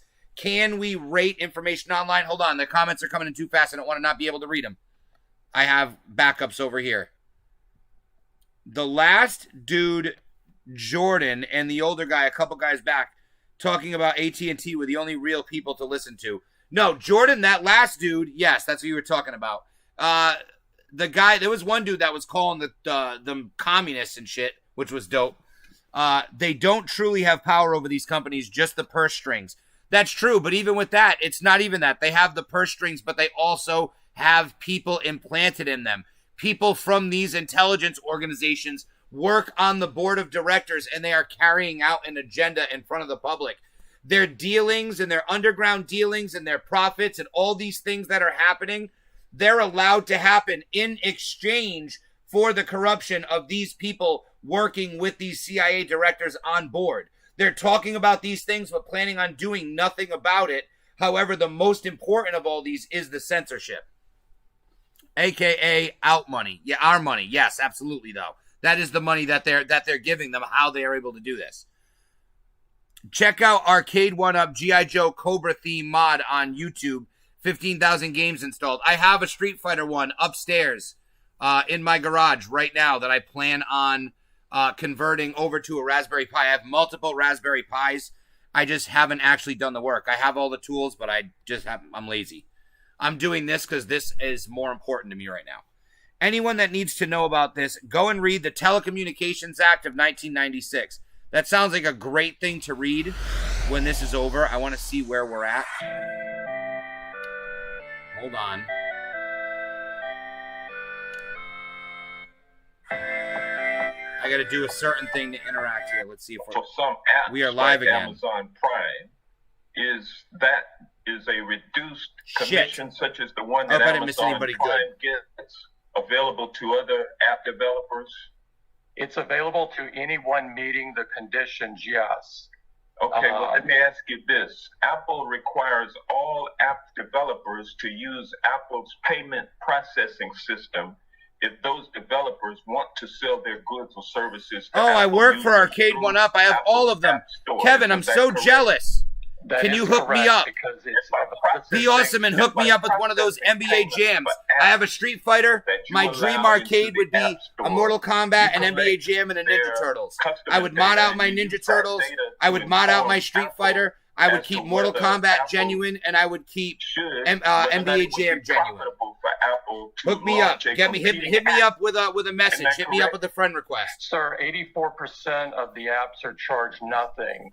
The remaining 16%. Brian Gregg on Facebook. You should be able to find my page from me. Depending upon the specifics. If it's in the second year of a subscription, as an example. Arcade 1-Up is my shit. I'm obsessed with video games. This is old. What's to stop Apple from increasing its commission to 50%? Sir, we have never increased commissions in the store since the first day it operated in 2008. There's nothing to stop you from doing so, is it? No, sir, I disagree strongly with that. There is a competition for developers just like there's a competition for customers. And so the competition for developers, they can write their apps for Android or Windows or Xbox or PlayStation. So we have fierce competition at the developer side and the customer side, which is essentially, it's so competitive, I would describe it as a street fight for market share in the smartphone business. Has Apple ever retaliated against or disadvantaged a developer who went public about their frustrations with the App Store? Sir, we do not retaliate or bully people. It's strongly against our company culture. Time of the gentleman has expired. The chair now recognizes the gentleman from Florida, Mr. Gates. Mr. Zuckerberg, in his written testimony, made the claim that Facebook Who's this is guy? an American company with American Oh, my values. boy. Do any of the rest of you take a different I like view? this That guy, is to too. say that your companies don't embrace American values. It's great to see that none of you do. Mr. Pichai, I'm worried. Kevin, I about just sent you a friend Google's request, my market dude. Power, how it concentrates that power, and then ultimately how it wields it. Project Maven was a collaboration between Google and the Department of Defense that Google pulled out, citing ethical concerns, and you made the decision to pull out of that joint venture following receipt of a letter from thousands of your employees saying that Google should not be in the business of war. My question, Good Mr. thing is I Pichai, can is still stream did it. you weigh the input from your employees when making the decision to abandon that project with the United States military? Just found out, boys. Banned.video is a problem. Facebook doesn't like the links. That means I'm going to play the videos. We have undertaken several projects since But then. this guy is important. We do Listen to him. take our employees' input into account, but it's one input. We make decisions based on a variety of factors. As a company, we were new in the cloud space at that time. Since then, Thank you.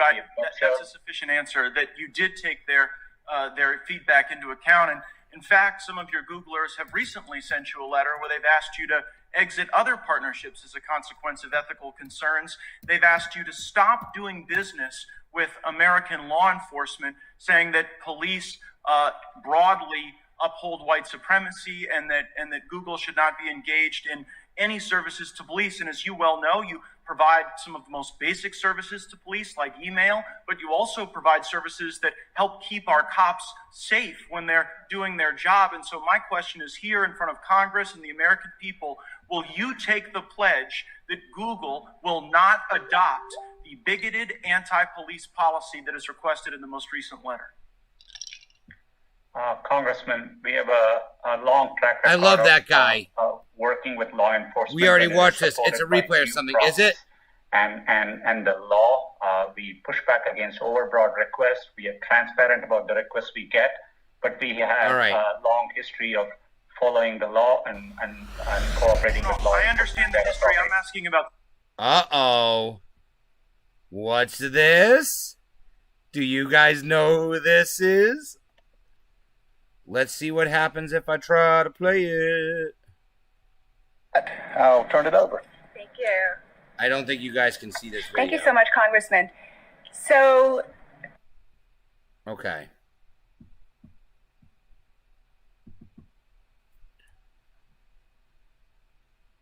All right. Guys, do we do this? Do I get this stream censored? Is this the end of BG from the bottom of the rabbit hole? Do I go out swinging? I think the answer is obviously yes. Oh shit. That's not what I want to do.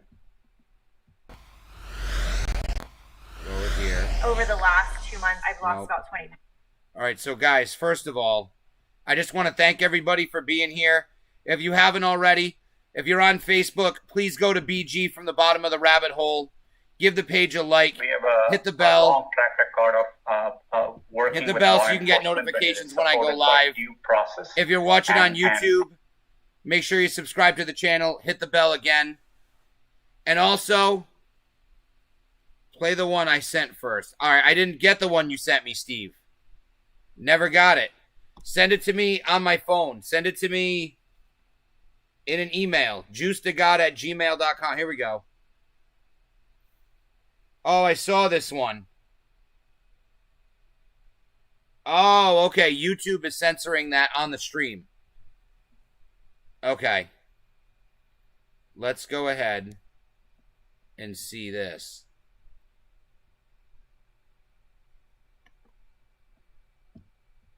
This is going to be interesting, folks.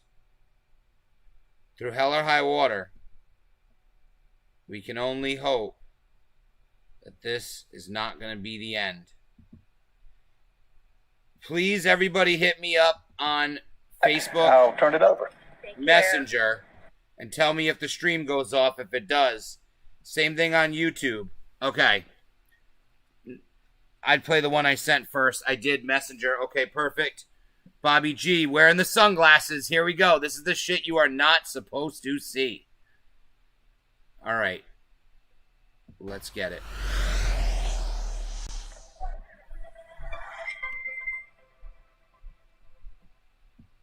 All right.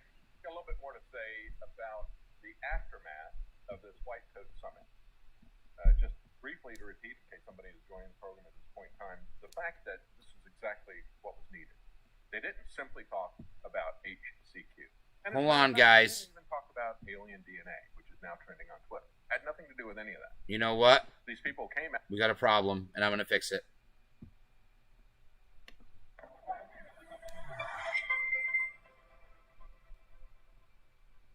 All right. Got a little bit more to say about the aftermath of this White Coat Summit. Just briefly to repeat, in case somebody is joining the program at this point in time, the fact that this is exactly what was needed. They didn't simply talk about HCQ. And as a matter of fact, they didn't even talk about alien DNA, which is now trending on Twitter. Had nothing to do with any of that. These people came after them, CNN came after them because they said, well, it's about hydroxychloroquine. We've proven that it's not effective. Why did they prove it? Well, they had a pronouncement from Fauci that proved it. And as ridiculous as that is, what they're really coming after them was not even the HCQ. They came after them because they said, you don't have to be afraid of this. We have cures for this. We've been on the front line, and we know how to treat this. It's not the end of the world. For 99.8% of the people, it's not the end of the world. We know how to treat this. Stop the lockdown. This is insane. And so they were pushing. I'm going to add some extra volume, you guys. I'm sorry about the echo. Technocrats are truly afraid of somebody who will stand up, who has been on the front line. Oh, wait, who can debunk the lies of the so-called experts in the mainstream media that are locking us down for political purposes, not for science, not for medicine, but for political purposes. This is a control tactic. You can see it very clearly with the masks. But after you had Google, Facebook, Twitter, pull down an entire tweet from President Trump because he retweeted it. You see outlets like the Daily Mail saying Trump has a video that he shared of a doctor wrongly saying that hydroxychloroquine can cure coronavirus. He has it removed. And then they say the NIH determined it provided no benefit to the patients that they studied. Oh, they had to legally put false in quotes. You ought to go back and take a look at 2005 when the NIH said yes. Because they can't prove it's false. They can only suggest it's false. For coronaviruses. She's a doctor. They're not. Not only as a preventative. Remember this great white hopium that they have for us, vaccine, which we're making hundreds of millions of doses for, and we're spending tens of billions of dollars to produce. This great hope of vaccines. If it was safe, if it did work, it would only prevent the disease. It would not cure it. Vaccines do not cure, they prevent if they work. Correct. And so they looked at it. They said in 2005, the same NIH, under the same Fauci, said that coronavirus not only prevented, but cured. That hydroxychloroquine cured and prevented coronavirus. And so that's what it was really about. But then they focused on this doctor who is now in Houston, Stella Emanuel. And take a look at this tweet where they put this out. If LSD became a doctor, hashtag alien DNA. Now, if anybody had done that to a black woman immigrant who is a conservative, they would have been apoplectic. You would have never heard an end to the echo chamber of screams about racism, racism, racism, racism, white privilege, and all this other kind of stuff, right? And yet, nobody in the conservative press is calling them out on their racism. The hospitals are even more greedy. And their xenophobia. And yeah, but listen, it's beyond the hospital's greed. It has to do with evil all around. Why not? They're just capitalizing on the situation because it benefits them. Statements that are unorthodox. They're being But told now, to do these things. you know, They're yesterday being it motivated by was, money, but I'm starting to believe now demon that sperm this is and part of a alien much bigger DNA, deal all this has been to keep trending on people Twitter home as and they not take these being people down. prosperous for as long as A very possible. familiar tactic to those of us here at InfoWars.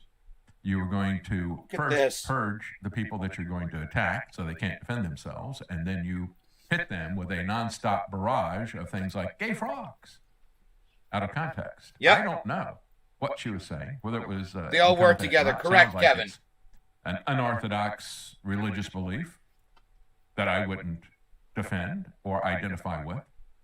But it really doesn't have anything to do with whether or not she cured 350 people with hydroxychloroquine. See, that's what they don't want to address.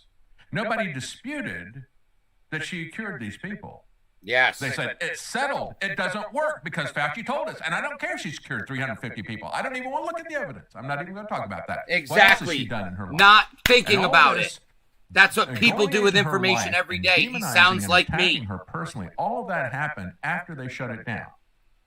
They said we shut it down because of HCQ, and I'm telling you, they shut it down because they pointed out the lies, the financial corruption behind all this, follow the money, and the fear that's being created by this, and the fact that there's multiple things that you can do to protect yourself against this and to cure it if you get it. And those things are being withheld. Why? For fear. For money. And so they came after her, and now they're on a tear to destroy her life. Now, I don't know what she's saying about alien DNA. Is she talking about what Crick and Watson were talking about? You know, Crick and Watson, the two scientists who discovered DNA, they looked at it and they said, well,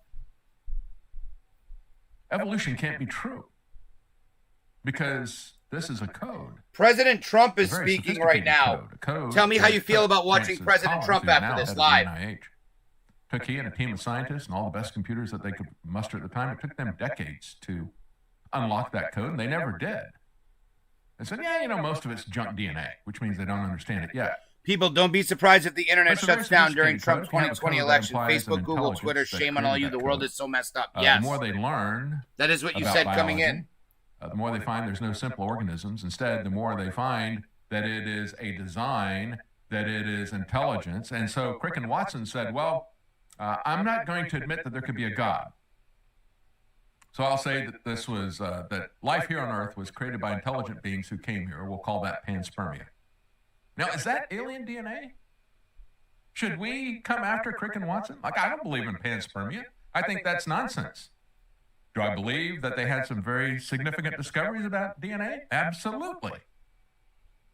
Does their idea of panspermia, does that discredit everything that they have discovered about DNA? No, no, no. Does her talk that she does outside of this about demon sperm and alien DNA, does that discredit the fact that she cured 350 people of HCQ? With HCQ of COVID-19? No, they don't want to talk about that. We see this all the time, where they demonize people and come after them. As a matter of fact, we got time. Play video clip number 2. This is one guy who encountered her, a white liberal. Listen to this. You're betraying Black Lives Matter. I'm black. Yeah, but that's not. You're white. You know, you're not black on the inside. I'm more black than you on the inside at this particular point. Yeah. Oh, there were people during the times of slavery who enabled the slavers. You're on the wrong side, man. I promise you. You are He's more racist. black than she I'm is. you standing here. White I promise you, we all am. Antifa with a mask on. He's more black than she is. And you know what? Delusional. Next, we'll see him running for president, just like Elizabeth Warren and Robert Francis Yes, put him on, who Trump. identified as Hispanic. Elizabeth Warren, who says she's an Indian. That And was this guy who excellent, says though. he's This guy more is black than delusional. this woman from Nigeria. And how dare a woman call herself a doctor, especially a black woman, a migrant?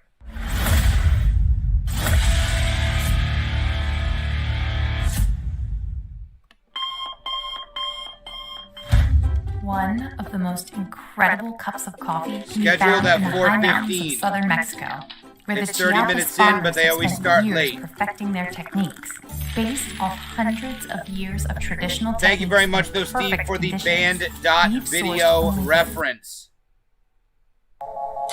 B&H, how can I help you? Everyone should check out B&H is here. band.video From our because, house again, to yours. it's As your Alex collab- Jones's personal Representative website. Ocasio-Cortez's nearly $100 trillion Let's see if we Green lose viewers New because of the Deal president. disaster. I've added the fourth word. It's a disaster, which would ban oil and gas leasing on all federal lands. And by the way, there'd be no fracking. So let me ask you, Mr. Governor, how do you think that works in Texas? No fracking, no drilling, no oil. Is that okay? Good. I don't think Biden's going to do too well in Texas. He's already written it off. It's gone. No fracking. That's part of his platform.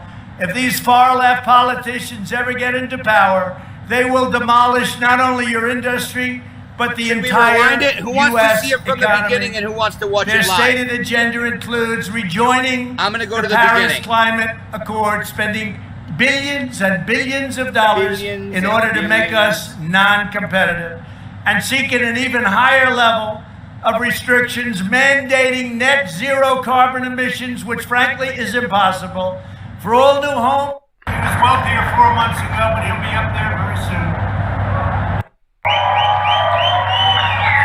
Thank you, Cody. Good job you did, Cody. He was wealthier 4 months ago, but he'll be up there very soon. He's doing good. Come on, sit down, please. Let's have some fun. And I really am. I'm thrilled to be here in Midland, Texas with you. Oh, you want it live, Steve? Double Eagle Energy. How far back are we? If we missed the whole thing, let's just watch it. Big, beautiful rings behind me. Thanks to the hardworking citizens. It's only 15 minutes in. All right, let's go. From power plants by 2035. In other words, no drilling, no fracking, no coal, no shale, no gas, no oil. Otherwise, they've been very good to the industry, I think. You got to be careful. You know, people don't take it seriously. If they got in, you will have no more energy coming out of the great state of Texas, out of New Mexico, out of anywhere. Oklahoma, North Dakota, name them. Pennsylvania. Pennsylvania does a lot. People don't realize that a lot. It would throw Pennsylvania, Ohio, so many other places. You don't realize how big it is. They want to have no fracking, no nothing. The policies required to implement this extreme agenda would mean the death of American prosperity and the end of the American middle class. It would mean, I think, even worse than that. It would destroy our country. I used to say it would become another Venezuela. Same ideology, you would become another Venezuela. Venezuela used to be one of the richest in the world per capita, and period, one of the richest in the world, among the largest oil reserves. Now they don't have water, they don't have medicine, they don't have food. It's terrible. You got a lot of oil, it doesn't matter. Doesn't seem to matter. When you they don't have anything. human decency. And that can happen you to don't have us. human All you rights. have to do is look at Portland. Look at the agitators. Look at the anarchists in Portland. And our people have done a great job in protecting our courthouse. And I told my people a little while ago, if they don't solve that problem locally very soon, we're going to send in the National Guard and get it solved very quickly, just like we did in Minneapolis today. and just like we will do in other places. They want to solve their problem. They've got a very short time to do it, but they'll either solve their problem or we send in the National Guard. The U.S. energy industry would grind to a halt, and every single energy-producing state would be plunged into a depression. 2 million jobs would vanish overnight in just the state of Texas alone, and I think the number's probably, Greg, a lot higher than 2 million. Millions more would disappear in New Mexico and Ohio and Colorado and Pennsylvania. By imposing these punishing restrictions and beyond restrictions, the Washington radical left, crazy Democrats would also send countless American jobs, factories, industries to China and to other foreign polluting states. They want us to take care of our air, but China doesn't take care of its air. In all fairness, India doesn't take care of its air. Russia doesn't take care of its air. But we do. Not on my watch, it's not going to happen, I can tell you that. Because as long as I'm president, we will always put America first. It's very simple. Very simple. For years and years, we put other countries first. We now put America first. As we have seen in cities and towns across our nation, it's not just Texas oil that the radical Democrats want to destroy. They want to destroy our country. These people are sick. They are Absolutely. sick. And you better get used to hearing it, because they have some real problems. They don't love our country. In any way, shape, or form, they don't love our country. There's no respect for the American way of life. There is no way of life ever in history that's been like the great American way of life. There's no respect, but there is by you, and there is by 95% of our people. Our people love our country, and our people love our anthem, and they love our flag. Remember that.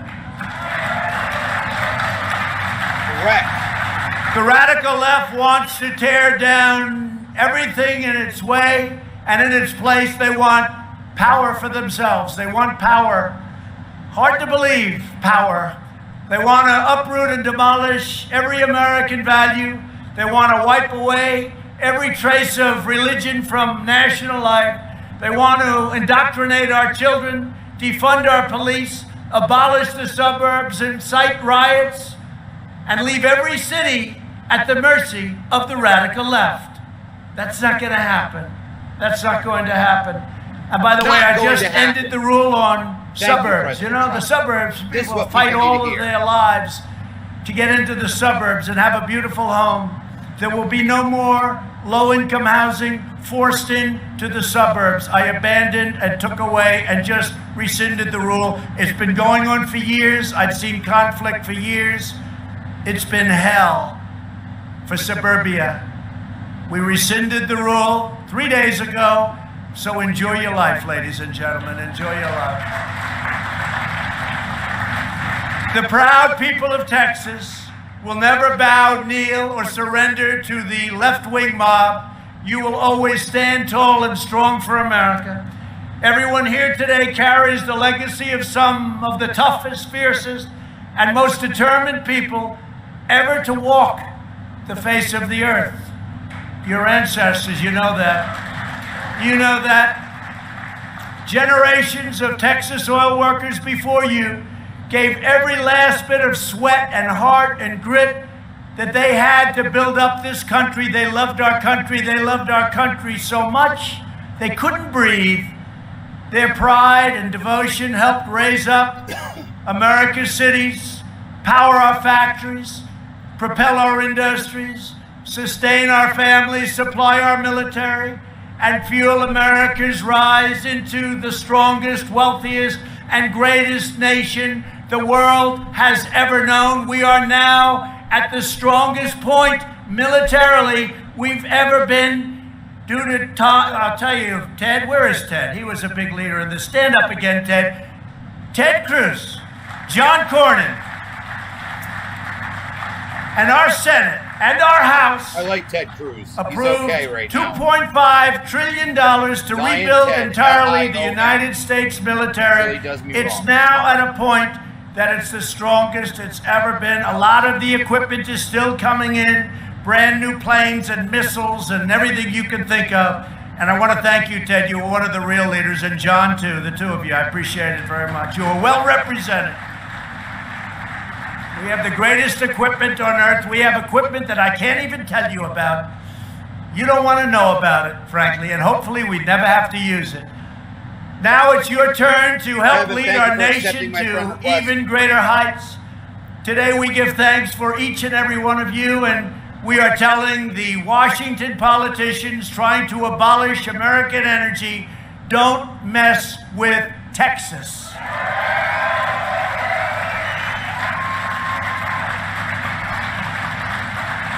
And I just want to finish by saying that I've had a great relationship with your leaders, with your politicians, with all the people in Texas. We've had great success.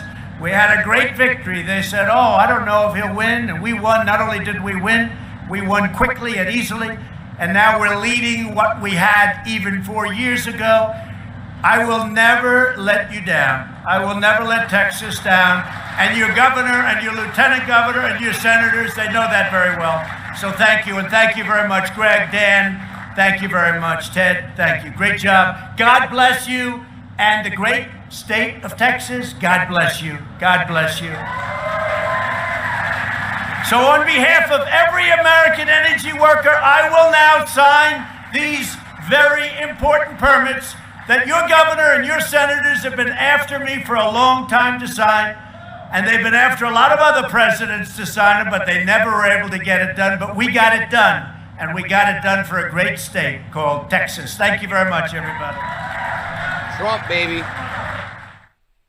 Everybody wants to talk about it. Nobody wants to be about it.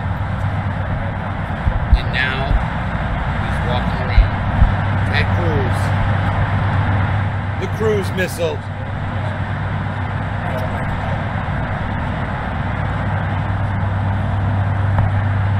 But yeah.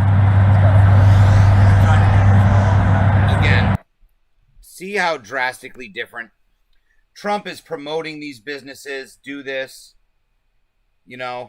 love this country.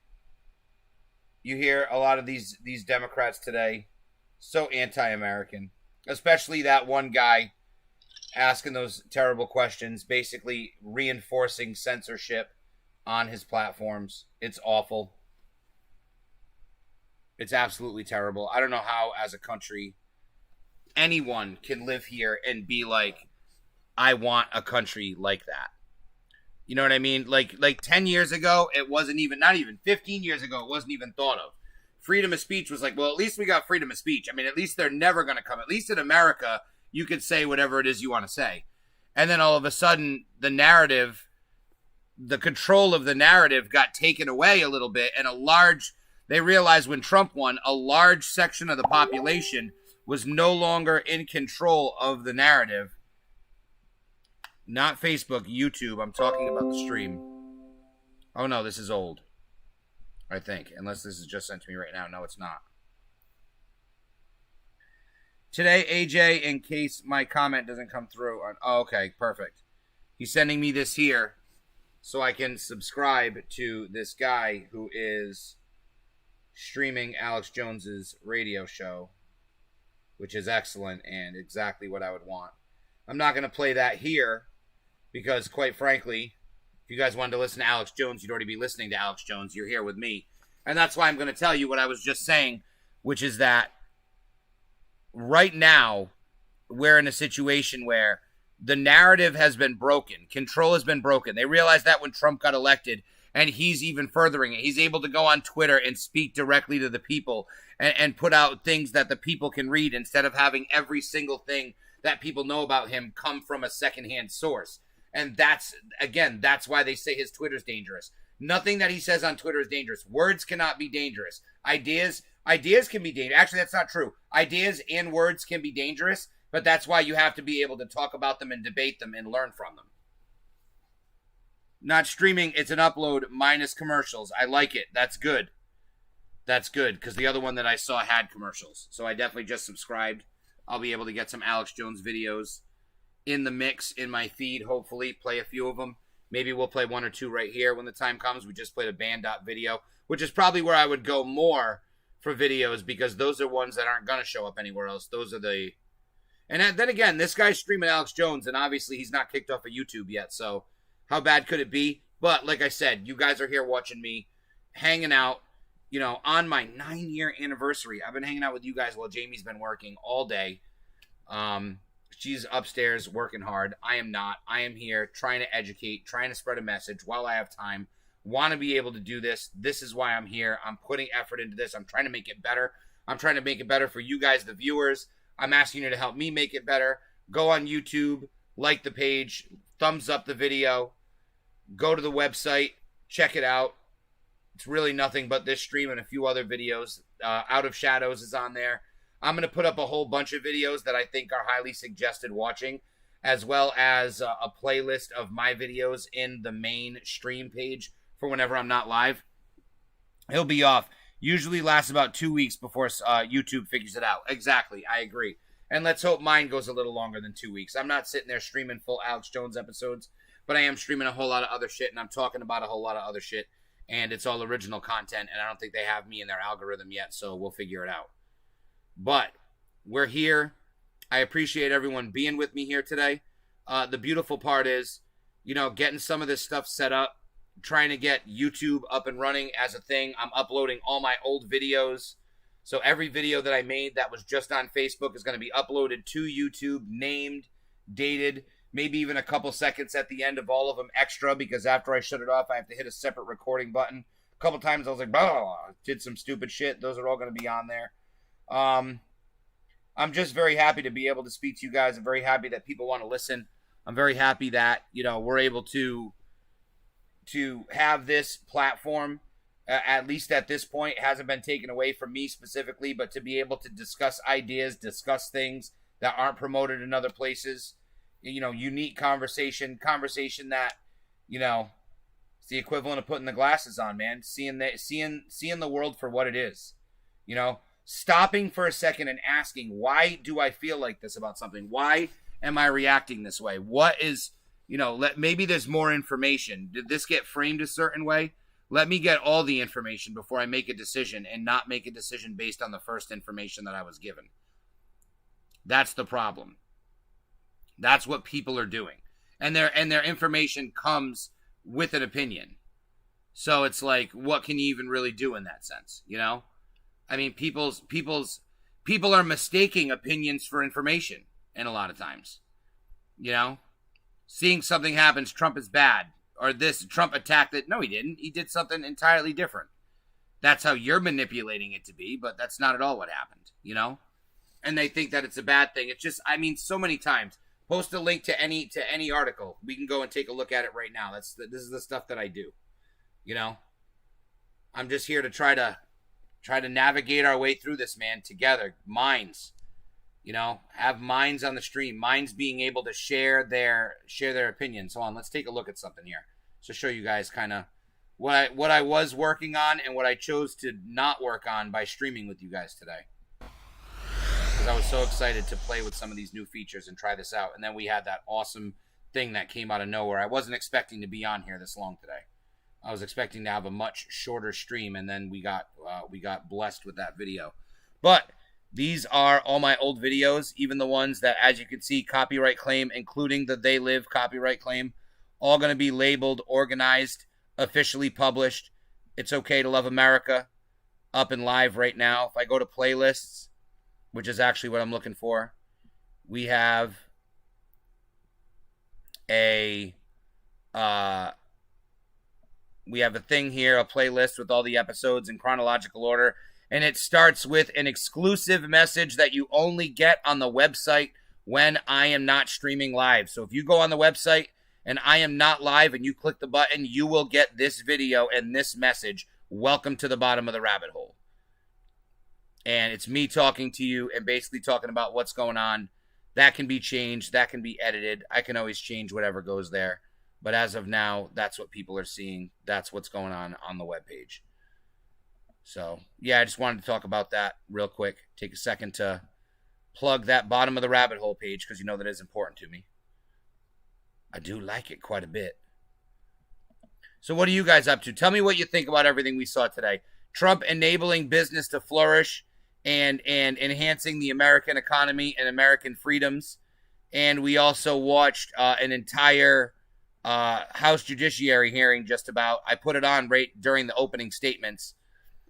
And what we got to see in response. Oh yeah. See, I put this big, but I didn't switch out. Back to this. But hold on. Let me get back to where we were on my end.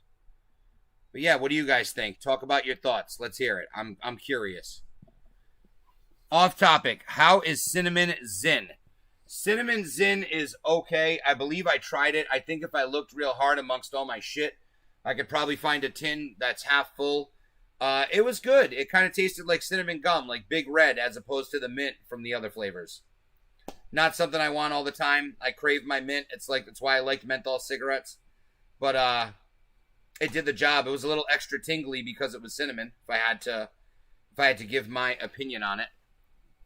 Zyn, everybody who doesn't know, is a replacement for cigarettes. This is tobacco-free nicotine pouches. There it is for you. Zyn Cool Mint, 6 milligrams. This product contains nicotine, which is an addictive chemical. Same label here. There is no cancer warning on this because it is not cancer causing. Fun fact. Nicotine by itself is similar to caffeine. It's not good. I don't suggest you pick up a nicotine habit. However, if you have a nicotine habit, that's the situation. Now, you guys, although it's 5:05, I was live all day. We went for 4 hours and 33 minutes. Today is my 9-year anniversary. And by the way, she loved her all gold rose from IHateStevenSinger.com was what I got her for an anniversary gift. So IHateStevenSinger.com, not a sponsor. They just make awesome gold dipped roses. And the one I got her today was the dopest one because it was the all gold one. Super nice. She has a black one and she has a yellow one, I believe, as of now. And we're working. Eventually one day she'll have 12. And then I'll get her the stand for the 12 of them. Because when I started dating her, I always said I hate buying flowers because they die. I hate wasting my money on flowers because it's a waste because you just throw them away, they die. But with I Hate Steven Singer Gold Roses, they do not die. They stay. They are a nice thing. But with that being said, you guys, I thank you all for joining me here today. If you want, once we get off, give it like a few minutes and then jump on from the bottom of the rabbithole.com. Watch the exclusive video. Tell me what you think of it. Leave a comment on the video. It's unlisted as of now, but it is actually it's public as of now. So I probably should make it unlisted so it can only be seen through the website, which would be dope. I'm actually going to do that right now. Oh, Ryan Pitts wants me to play a video. I think I can do that, Ryan. I think I can do that. We will play Ryan's video right now before we do anything.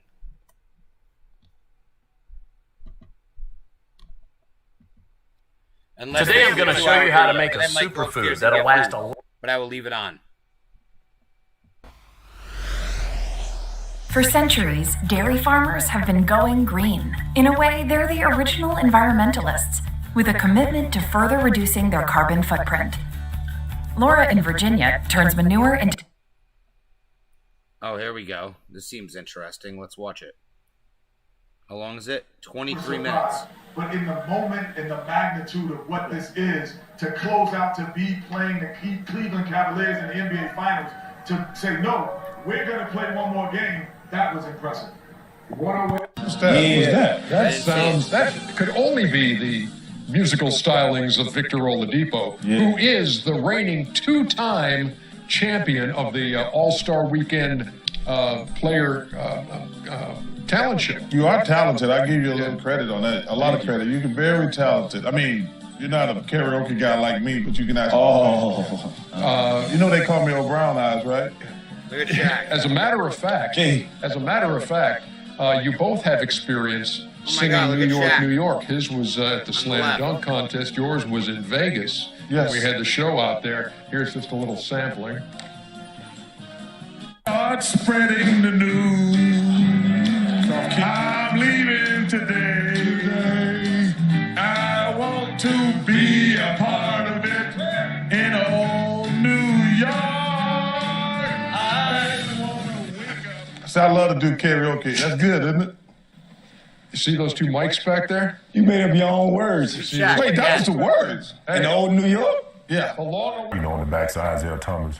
But it's just going to be, they're going to give it a run, but, it's just going to be hard to beat the Cavs right now. I think they're on top of the game. I got to go with the majority. They're on a mission right now. I guess they want to show the public that last year wasn't a fluke for us. We're here. I don't want to get this video pulled. Speaking of showing us, 2 Chainz, you got a shot, 2 Chainz? You got a shot, let me see that shot, dog.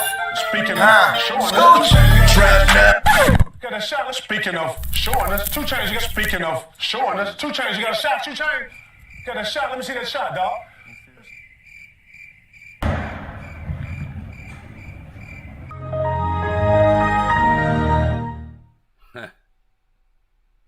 Lauer now, Roper. Will someone do the junior high object? It's like this. You gotta make it real awkward. That's exactly You have to have a certain amount of distance between the bodies when you're high. Yes, like they say in Catholic school, leave room for the Holy Ghost. Anyway, there is a lot of memories today, actually. It's a big day in music history. 35 years ago today, Elvis Presley passed away, the king of rock and roll. And as Mark Cohn says in his great song, Walking in Memphis, there's a pretty little thing waiting for the king. But it's been a heck of a ride, to be honest. My God. I really can't complain.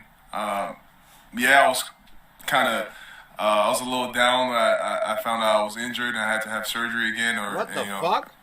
With another knee.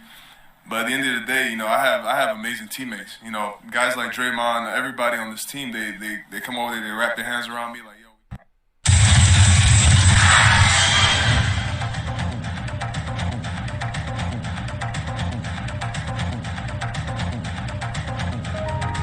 I'm sorry. I was in a trance. Yeah, wipe the drill there. Bad news for the Obama administration. We have this new CNN ORC poll, which is quite a turnaround in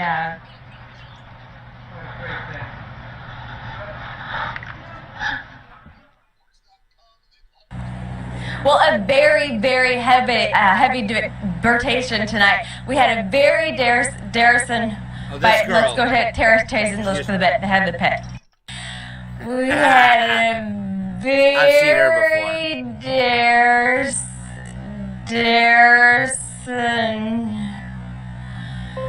But let's go ahead, Darrison. Let's for the bit. A little shaky. I don't know what's wrong with me. No, but it's good though. It's good. You gonna be good. It's a good feeling. A little shaky. I don't know what's wrong with me. No, but it's good though. It's good. This is celebrities glitching out. Emotions and business aside, you have to separate. They're just like freezing and doing weird shit. So that's where but as much as I'm enjoying this, you guys, I am starving, over here. And Jamie has been cooking food. I implement what you. So with that being said, I have greatly enjoyed this stream today. But boys and girls, I'm out. This should be on YouTube and everywhere else, I hope. But after now, you guys are on your own till possibly tomorrow. And then Friday, we have another all-nighter. The all-nighter 2, bigger, badder, better, longer. That's the